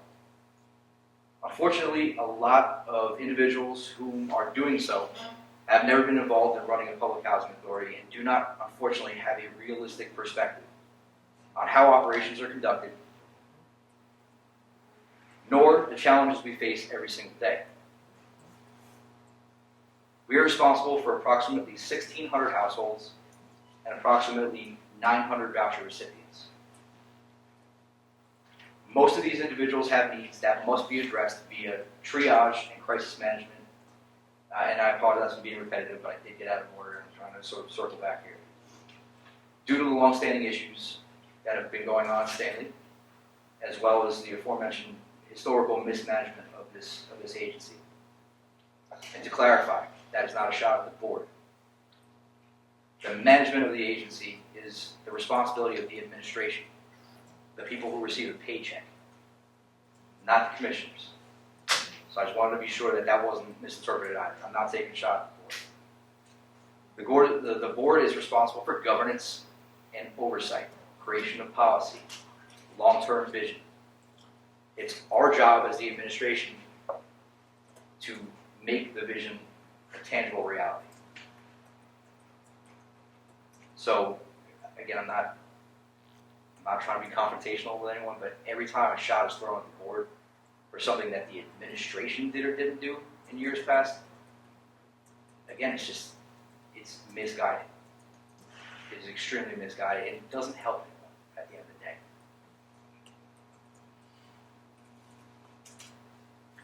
We have a property in Stanley that is falling apart in real time. While we are making repairs, we don't have the funding immediately necessary to do everything that is needed to make it 100% stable, habitable, and as I already stated, HUD has already published those numbers. Right? I've already mentioned the corrective action items, so I won't go back into that one.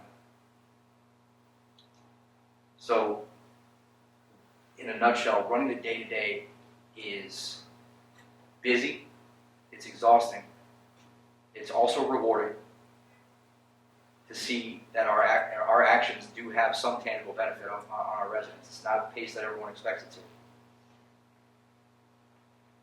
It's a bit more difficult to see substantial change when, and I'll use the analogy that I came up with when I was walking Stanley with our maintenance director, is that most people are familiar with the term, kick over a rock and see what crawls out.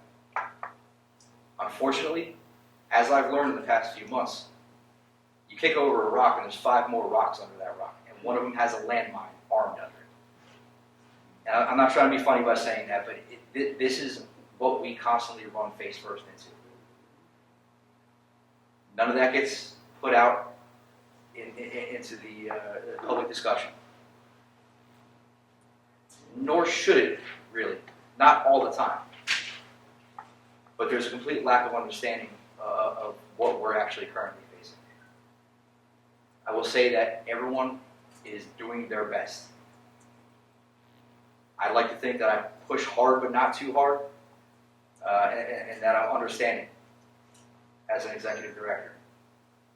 Our staff is not getting acknowledged for the good that they do often enough, but they are constantly pummeled by the community at large, right, for these perceived wrongdoings. This is a large part of why I'm saying what I'm saying right now.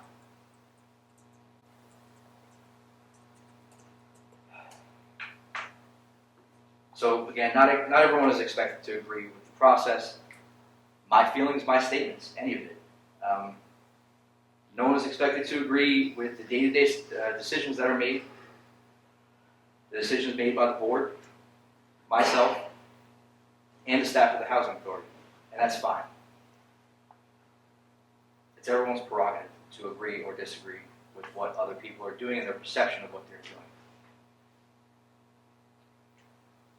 Staff and myself and the board just want to do our jobs to the best of our ability. That said, we take that responsibility seriously. And we're going to continue to work tirelessly to improve the state of the housing authority. It may not be at the pace that everyone expects, without the aforementioned knowledge of how things operate, but we're seeing small yet constant improvement most days. So once again, I'm going to echo the first half of Mr. Young's comment, and I'm going to leave out the latter part because that's not how we operate. Let's work together. Let's be clear with one another. Let's be understanding with one another. Again, I'll leave the get out of our way part out of that statement because that's not how we feel. So again, I apologize for taking up so much time. There are a lot more initiatives that we have to take on. We value everyone's input. Again, we encourage people with ideas to suggest those ideas. Cannot guarantee that every single one of them will be adopted and used, but they will be considered. But please stop the attacks. Let's just be honest with one another. That's it. Thank you. Thank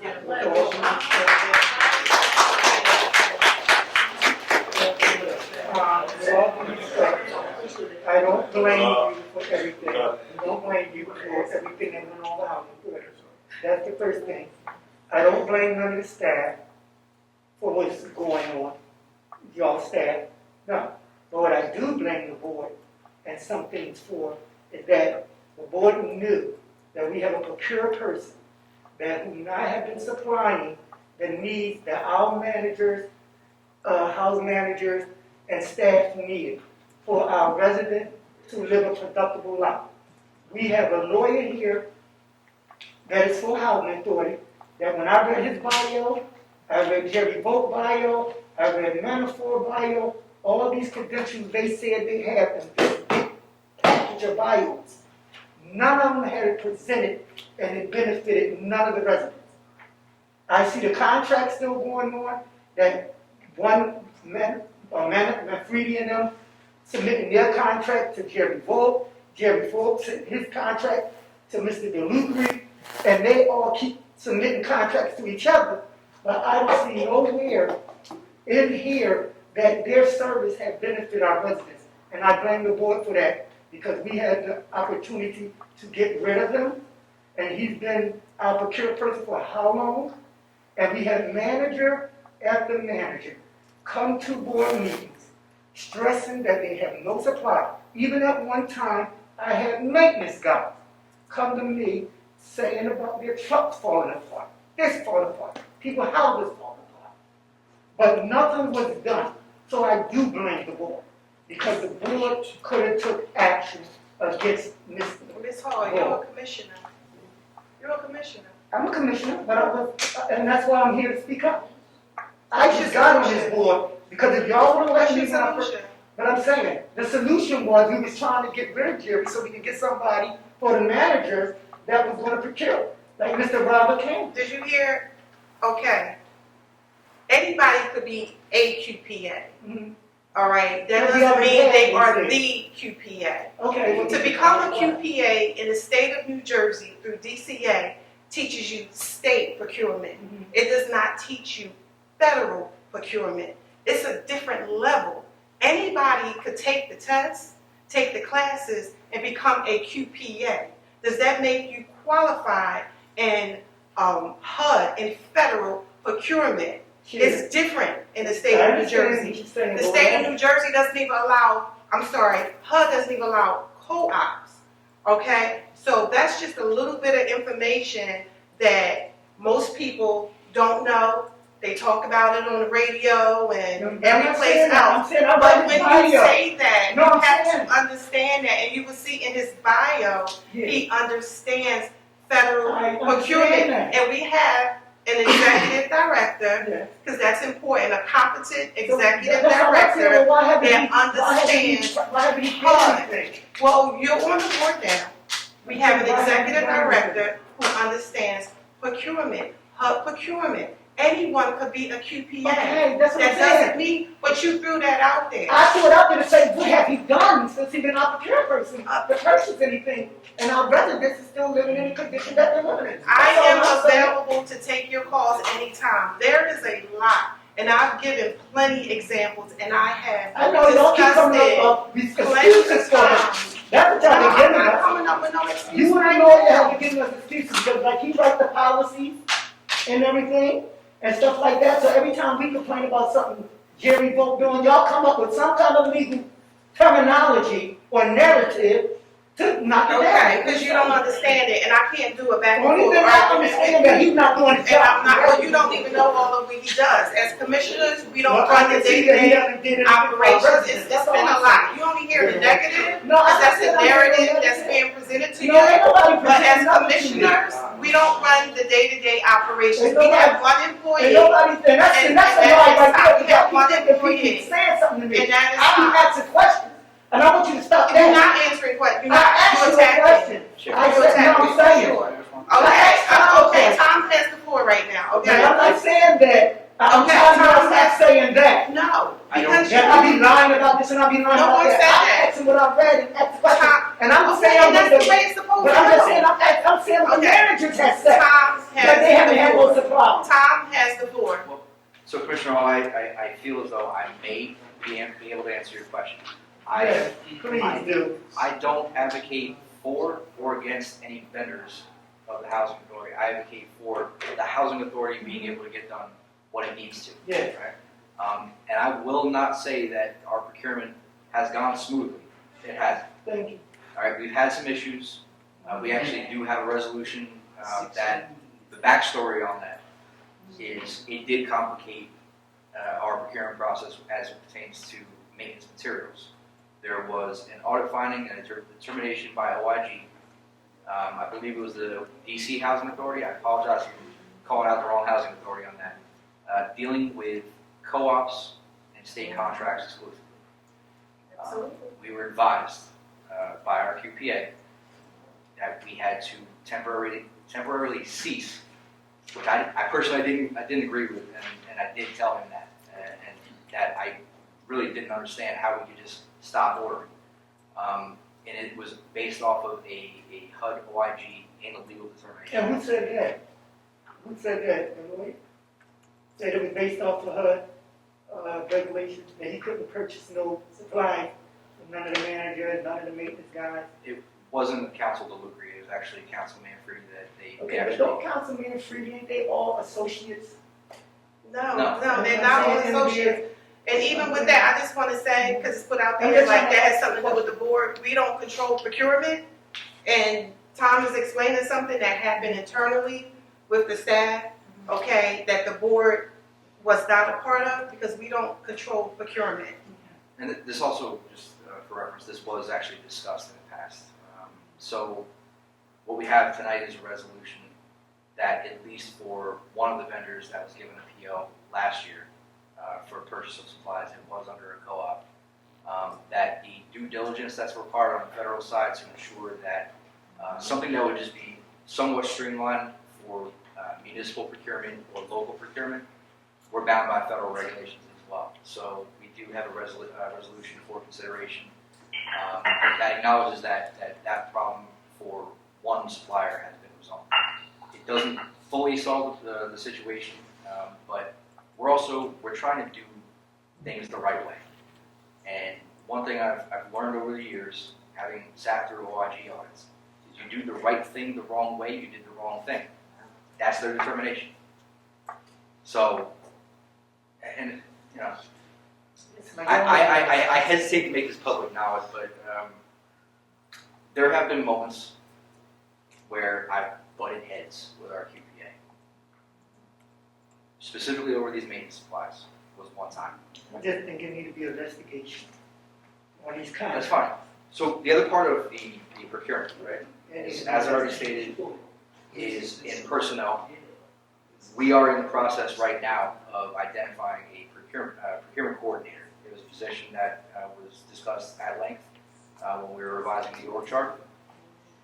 We made it so as to not artificially limit the pool of people that could apply.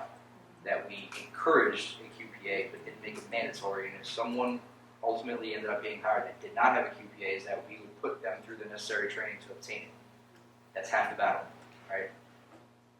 Getting a QPA certificate, I just wanted to sort of fill that explanation out, is that getting, as the chair already stated, getting that QPA certification means that you are licensed by the state, right? It does not give you the depth and breadth of knowledge that you need to also be HUD compliant.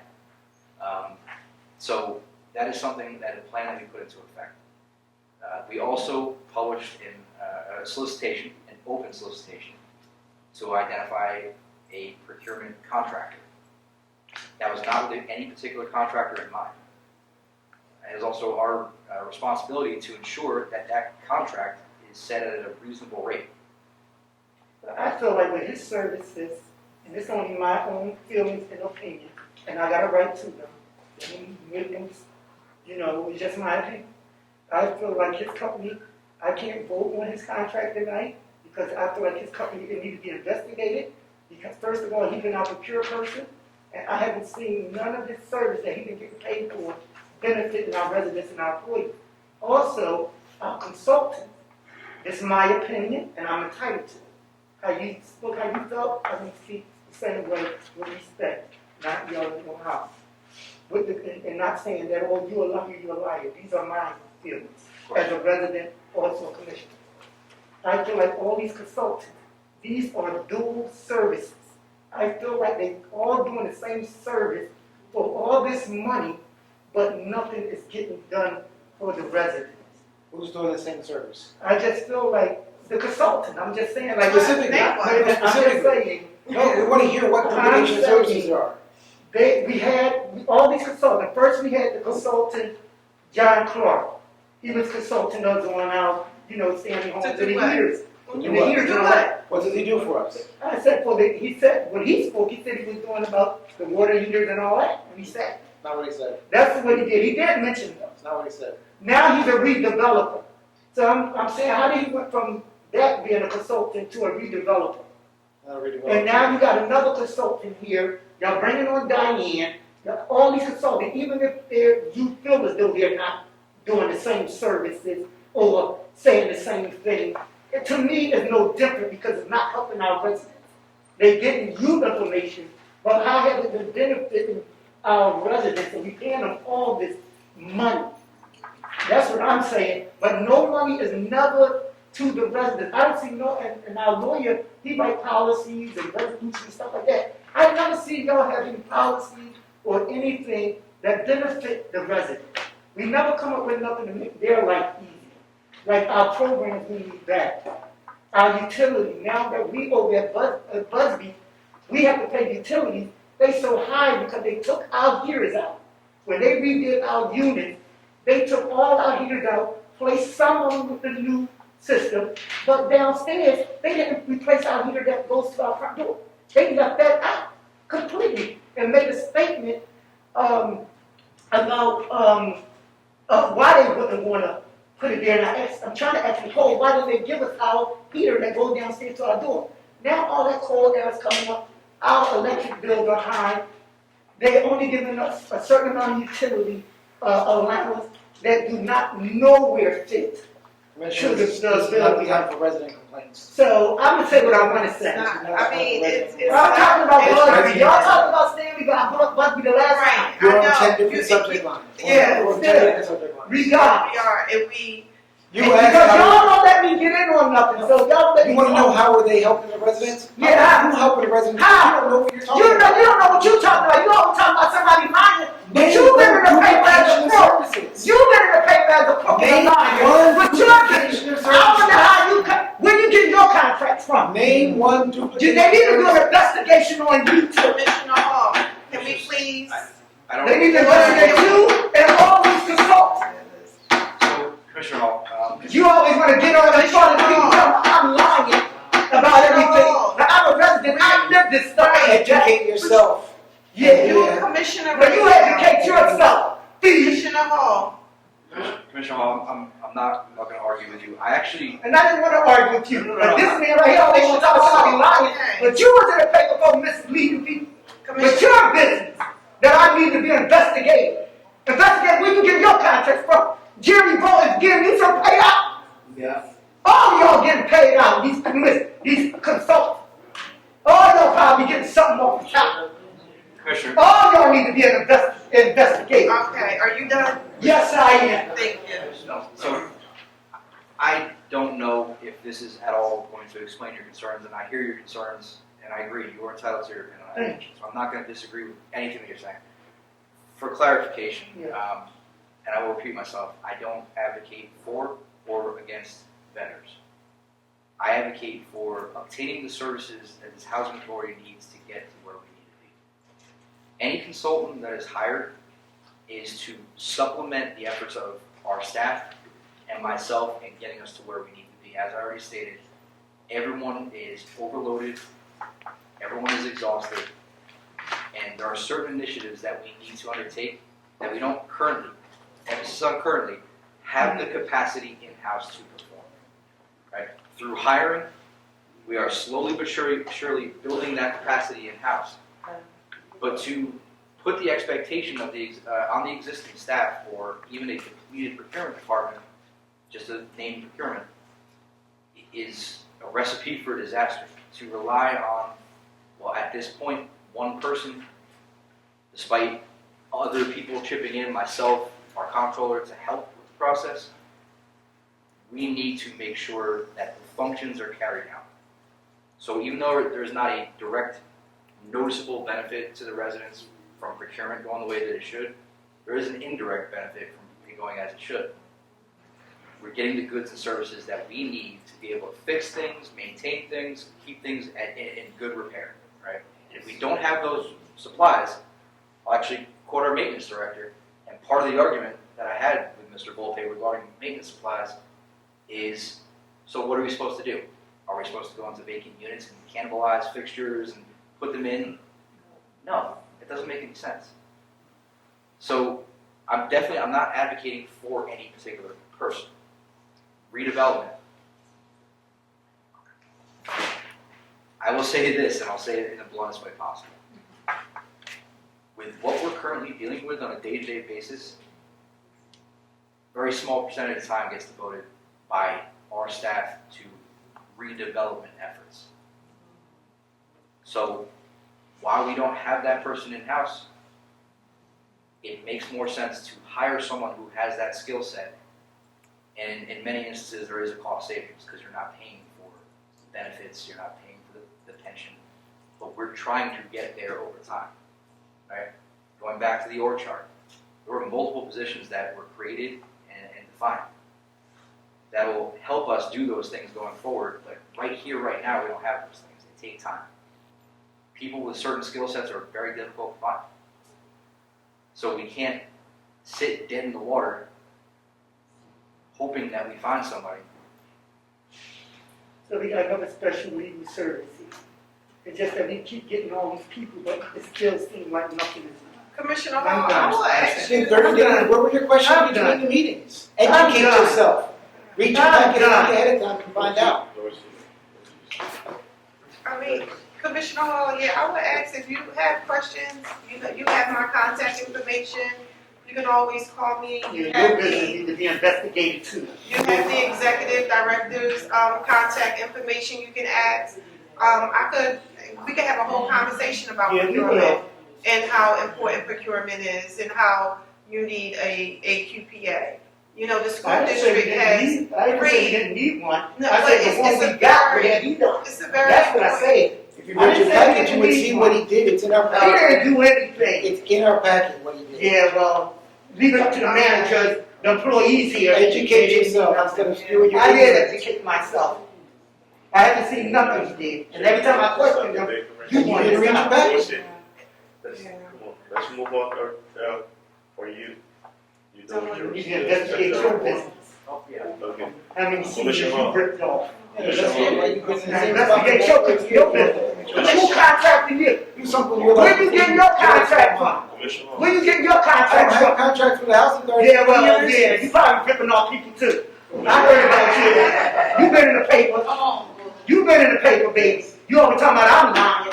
I have nothing to lie about. Commissioner Hall, educate yourself. Yeah, you educate yourself. All right. Excellent. You've reached a good point here. Item number 8, other business and communication. You'll speak, that's what you want. Do we have anything for other business and communications?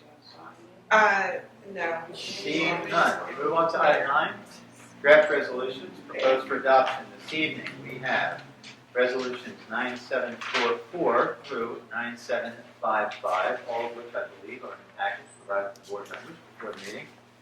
First of these, resolution 9744 is a resolution rejecting all bids for interior painting of occupied and vacant units. May I have a motion and second? Move it. I'll second. Thank you. That's open for discussion. Why Well, they reject. we reject everything? Oh, that was one where we received 2 bids, and it was determined, these came back in October, don't hold me to that, and we determined after that that it's work that we could do in-house, combination of many people and the local 55 people that we have. That may not be a forever solution, but for the time being, So just for painting? yes, it's just interior.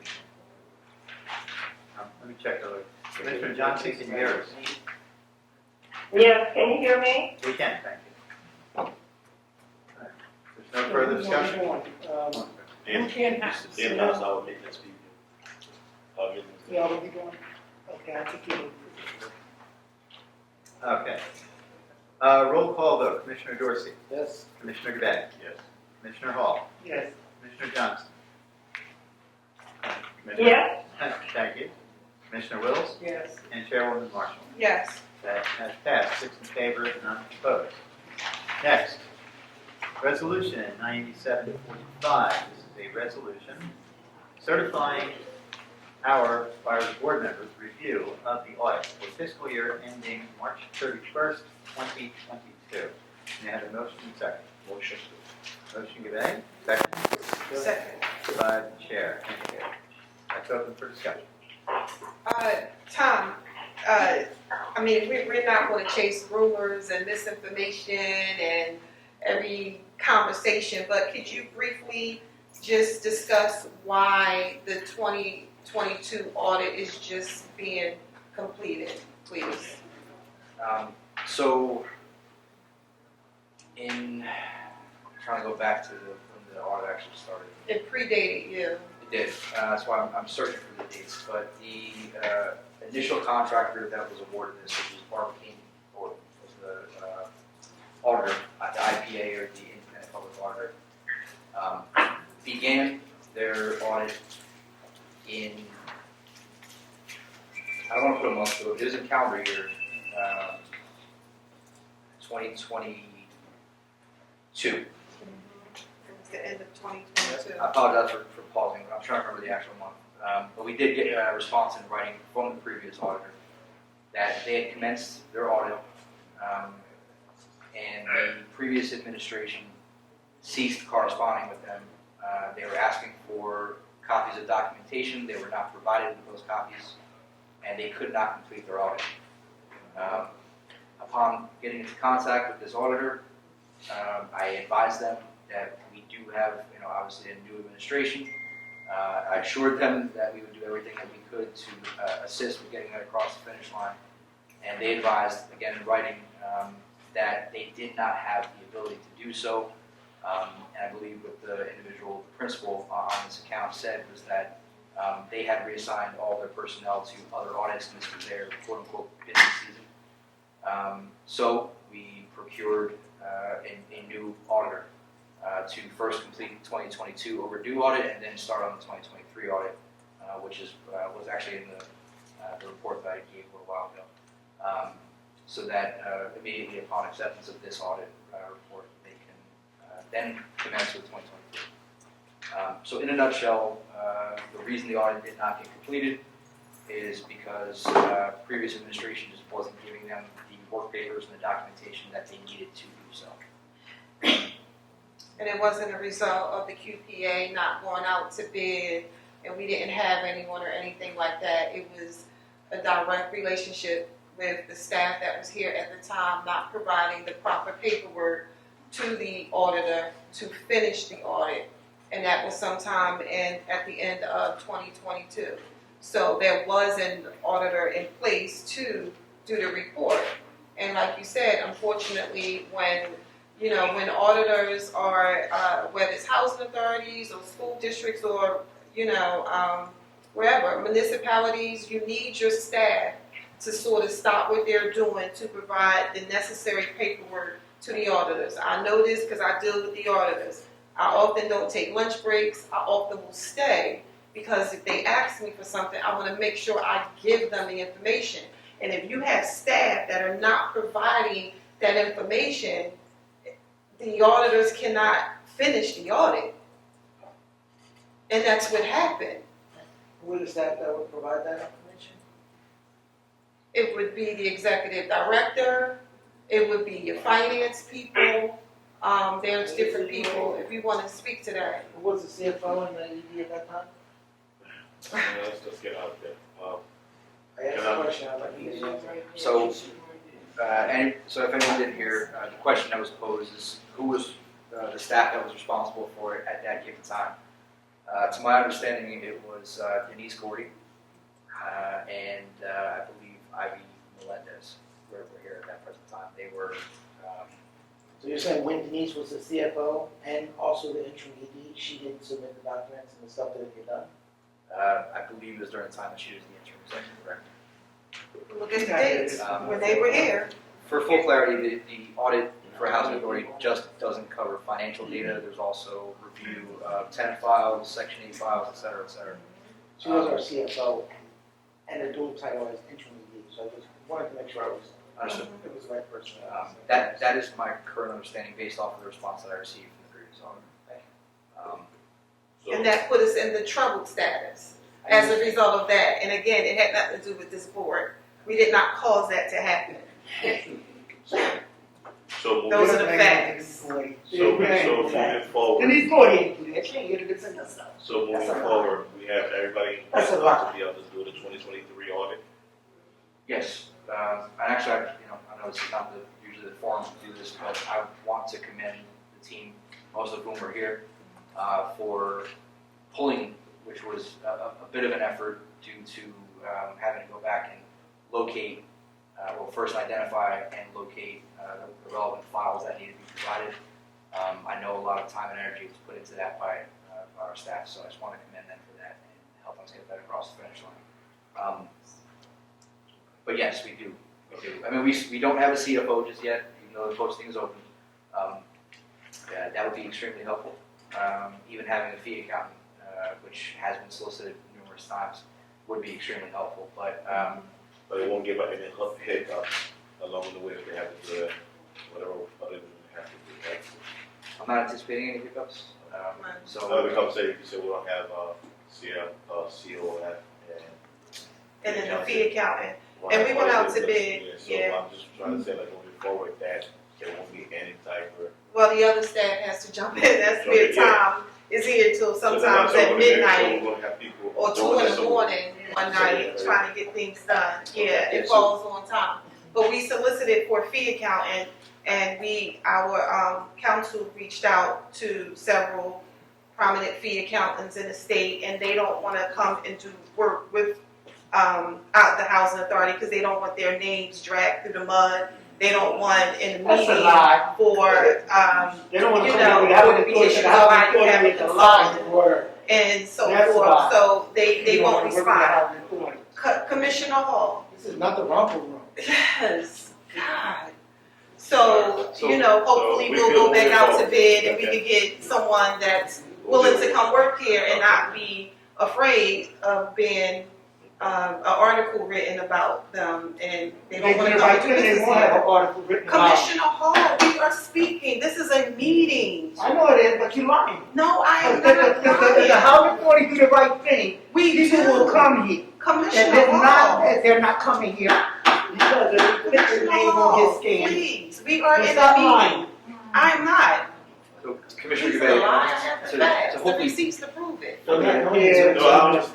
to fully answer your question, I don't anticipate that there will be any issues on behalf of any of the staff or myself willfully ignoring the request of an auditor. We don't know in advance what files, what paperwork you're going to ask for. As you know, as we've expressed, sometimes record keeping leaves a lot to be desired, and things are a little bit more difficult to locate than they should be.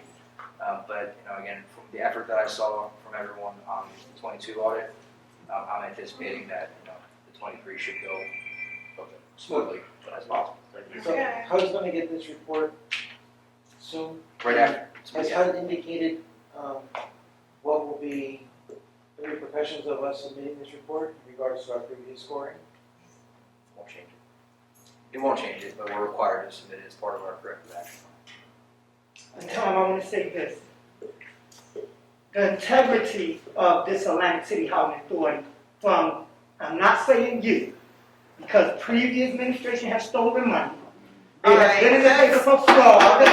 That's why nobody wants to look at the None of that is true. Yeah. No, if you want to get your facts, Tom Hannon, don't tell me Tom Hannon wasn't locked up. I know, I told him he was still. Tom Hannon was not locked up. Thank you. Y'all know he was in. Call the vote, please. He was in the paper. Yeah. In the paper. Yeah, He was in the paper. He stole money. Ms. Will, Y'all know the truth about this. I'm sure you read the National Enquirer too. My question is, Stop trying to tip around. Wills has a question. Yes. I noticed that this has to be Y'all know they stole the money notarized, from all the government. signatures have come on it, right? That's correct. How are you gonna achieve this? Gonna have like this all crazy. Commissioner Hall, That, we can hear Commissioner Hill speak. Normally Beth gets us, yeah. Bev, you notary? Beth will get us a document after we close on it. Yeah. right Okay, here, I this just wanna one. know because it's. I can hear you. Yes, That man has a. yes, she has. Okay. Yes. Thank you, Commissioner Wills. I realize that not all of our commissioners are physically present right now, but we'll make sure that it's properly signed and notarized before it gets sent. Gotcha, okay. So, we're ready for a roll call vote on resolution 9745. Commissioner Dorsey. Yes. Commissioner Gabay. Yes. Commissioner Hall. Yes. Commissioner Johnson. Yes. Thank you. Commissioner Wills. Yes. Chairwoman Marshall. Yes. That has passed, 6 in favor, none opposed, and I would note that Beth Ann is providing me with the official sign-in sheet for the commissioners to sign before we leave tonight to confirm that they have reviewed the audit. Next, resolution 9746. This is a resolution opening the housing choice voucher waits list. We have a motion and second. Motion. Motion, Mr. Day. So second was? Thank you. Open for discussion. Yes, I'm happy we finally put this out online for the resident. I just want us, I think one of our biggest problems we've been having is communication. So let's try to make sure that we have a team available to go out there to the resident, make sure we give them all the point. And I was looking at Ms. Olga, information that she gave us, she has some great points in there. I think our biggest problem is we gotta get the message, we gotta break it down to where the residents understand what we're trying to do. I would love for you to go out there with your team, to knock on the door just to show your face too. I know you're busy. Because I know that the stay-at-home resident will be the first priority of these vouchers. So I think you going out there with your team, helping the support to get the information. If they have questions, maybe we have to do like a meeting with the resident to just get the proper information out to the resident that they're going to be priority stay-at-home resident than everybody else. That would help us to just so we don't have misunderstanding out there to the public. So it's only over 500 applicants? How many people can apply? Say, is it how many? So 500 or what? So the wait list itself is going to be capped at 500. Okay. How many do we have on there now, do you know? We have none? Oh, okay. What time will it be,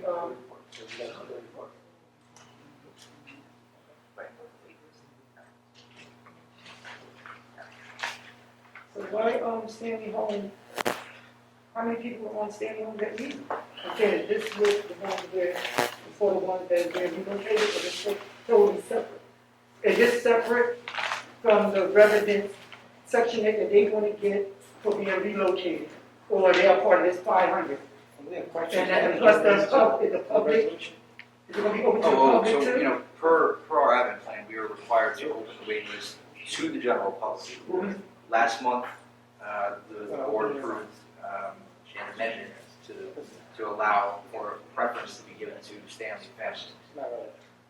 The information that we're in the process of putting together, I've been discussing this with Malcolm, our Section 8 director, as well as Ms. Brock, our director of property management, is that we are making this available to the Stanley residents. No one has to.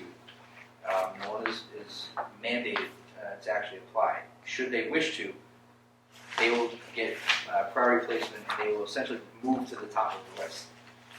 So it's open to the general public, but Stanley residents have top priority in terms of being issued that. So that is the same thing with, budgeting, because when we moved in budgeting, they told us that they here. Alright, we go on to. But I'm just asking about the section 8. It's It's a not relevant to the resolution. It's not relevant. So Oh, so I'm And just that's saying, different. I'm just saying. it's similar yet different because Well, I'm talking to the executive, please. It's different. No, I'm not talking to you. Ain't nobody scared of you, Dorsey. You don't intimidate me. You may be short and fat, that's it. But you don't intimidate me. I'm talking to the. Okay, we're gonna call the vote. So you said it's open to the public, and only 500 candidates getting it? So, and then you wonder why I don't respect you. Because this is what y'all do when I try to answer my question. Commissioner, I'll do this. Go ahead. I'm going to defer to the board as a whole. Yeah, right? call the Yeah. vote. But you have Answer the question tomorrow, call the vote. exactly. You and I have a discussion. All right. I'll follow up with you tomorrow, whatever is convenient for you. But I believe I've answered the question.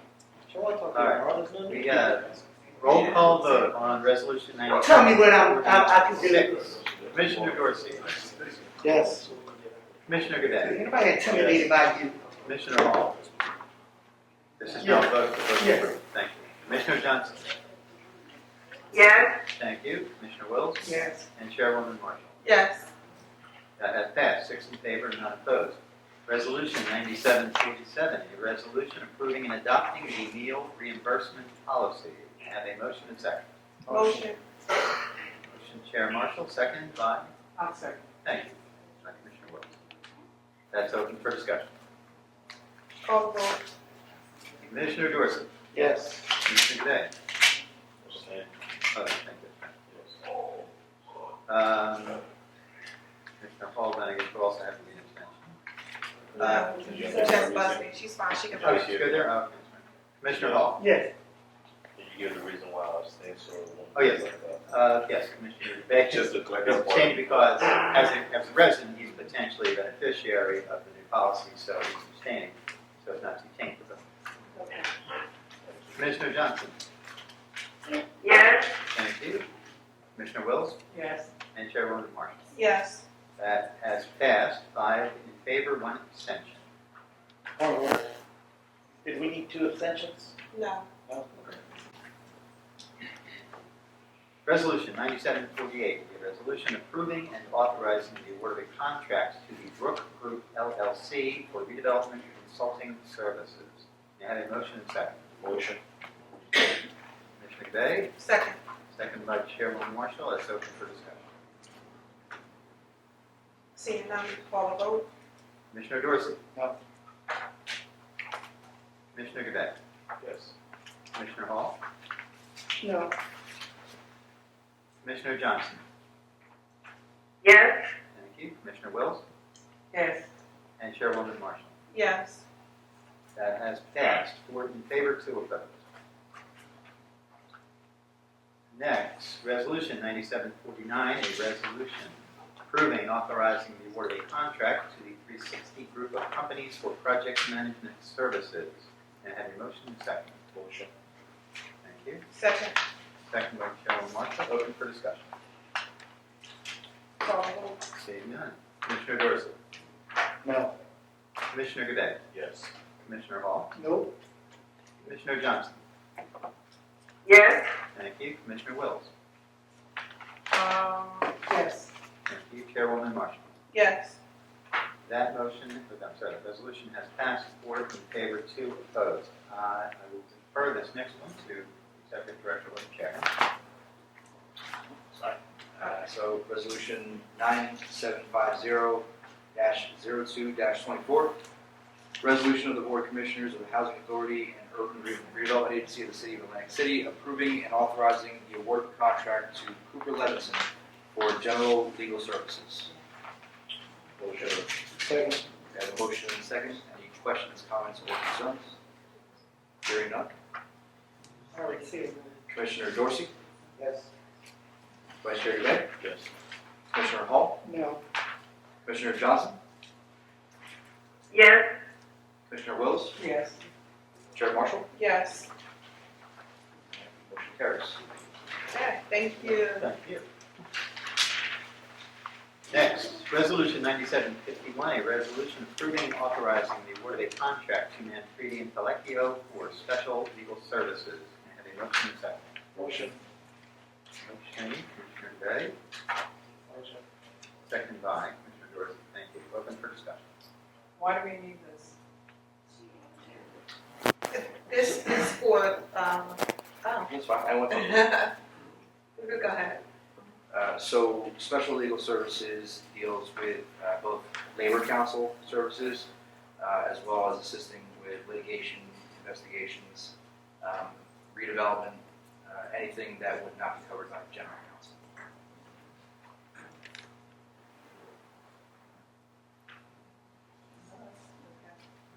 If there's no further discussion, Commissioner Dorsey, Yes. Commissioner Gabay, Yes.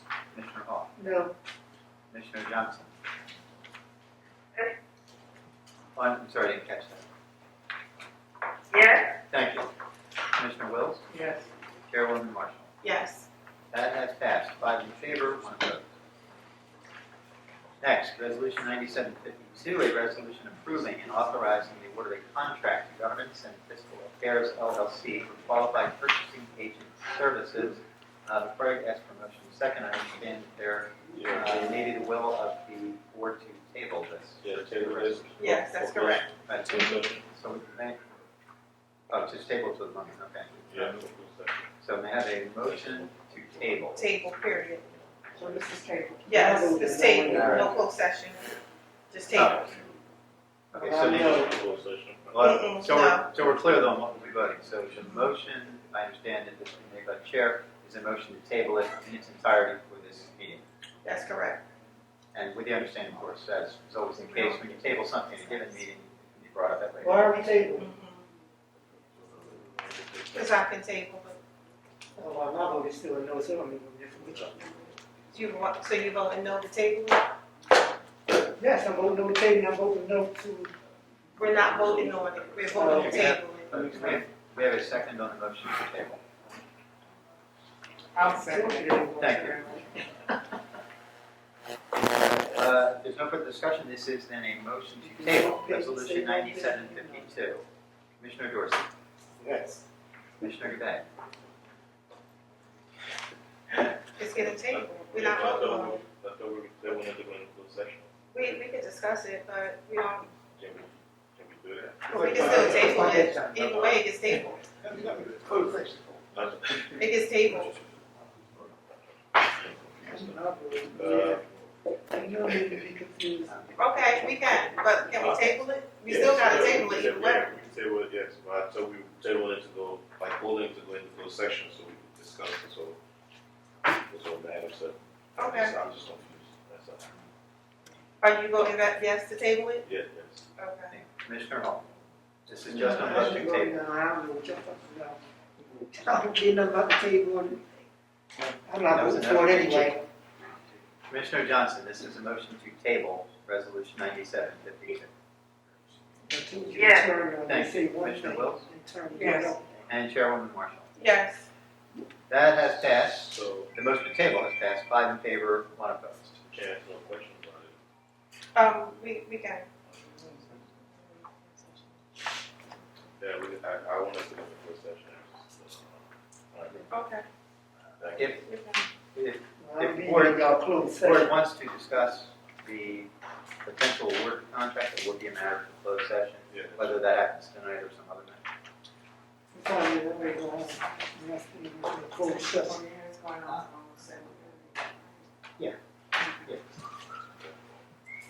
Okay, we're ready to move on? Yes. Resolution 9753, this is a resolution authorizing the purchase of general maintenance supplies and materials from HD Supply Inc. through the Omnia Partners Cooperative. May I have a motion and second? Motion. All the motion, thank you.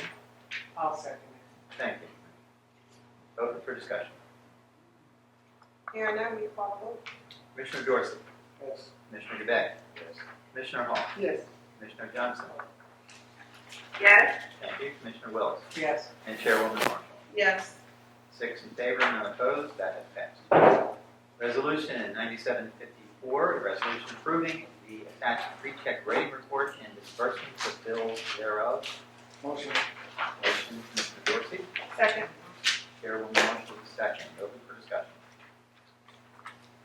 Here now, we call the vote. Commissioner Dorsey. Yes. Commissioner DeBeck. Yes. Commissioner Hall. Yes. Commissioner Johnson. Yes.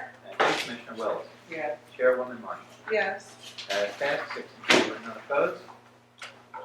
Final of our scheduled resolutions, 9755. This is a resolution authorizing the award of a contract to Home Improvement Solutions LLC for on-call carpentry services and repairs. I have a motion second. Motion. Motion, Commissioner Gray, and second. Second. Thank you, Chairman Marshall. Open for discussion. Here now, we call the vote. Commissioner Dorsey. Same. Carpentry. The stuff that was pulled last time. Carpentry. On-call carpentry. For the carpentry? I'm sorry, Commissioner Dorsey. Same. Thank you. Commissioner Gray. Yes. Commissioner Hall. Yes. Commissioner Johnson. Yes. Thank you. Commissioner Wells. Yes. And Chairwoman Marshall. Yes. That has passed. 5 in favor, 1 abstention. Yeah, I've been stuck, that's what I'm gonna do. Okay, so before we get into the good and welfare, we'll go to closed session. Do you want to do good and welfare? Yes. Yeah. Good and welfare. We'll go through that. All right. Item 10, good and welfare. Yeah. Mr. Anderson. Like to acknowledge Ms. Malinell in the audience. Hello, how are you? I know. I'm okay. All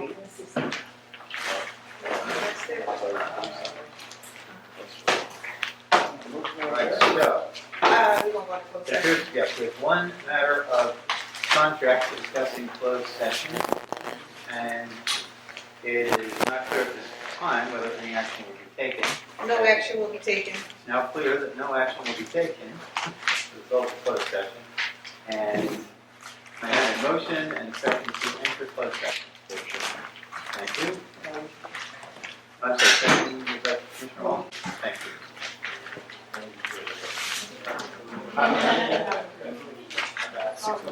And all in favor of entering closed session? Hello. Is anyone opposed to entering closed session? See, oh, you are? Philosophically opposed? No, actually.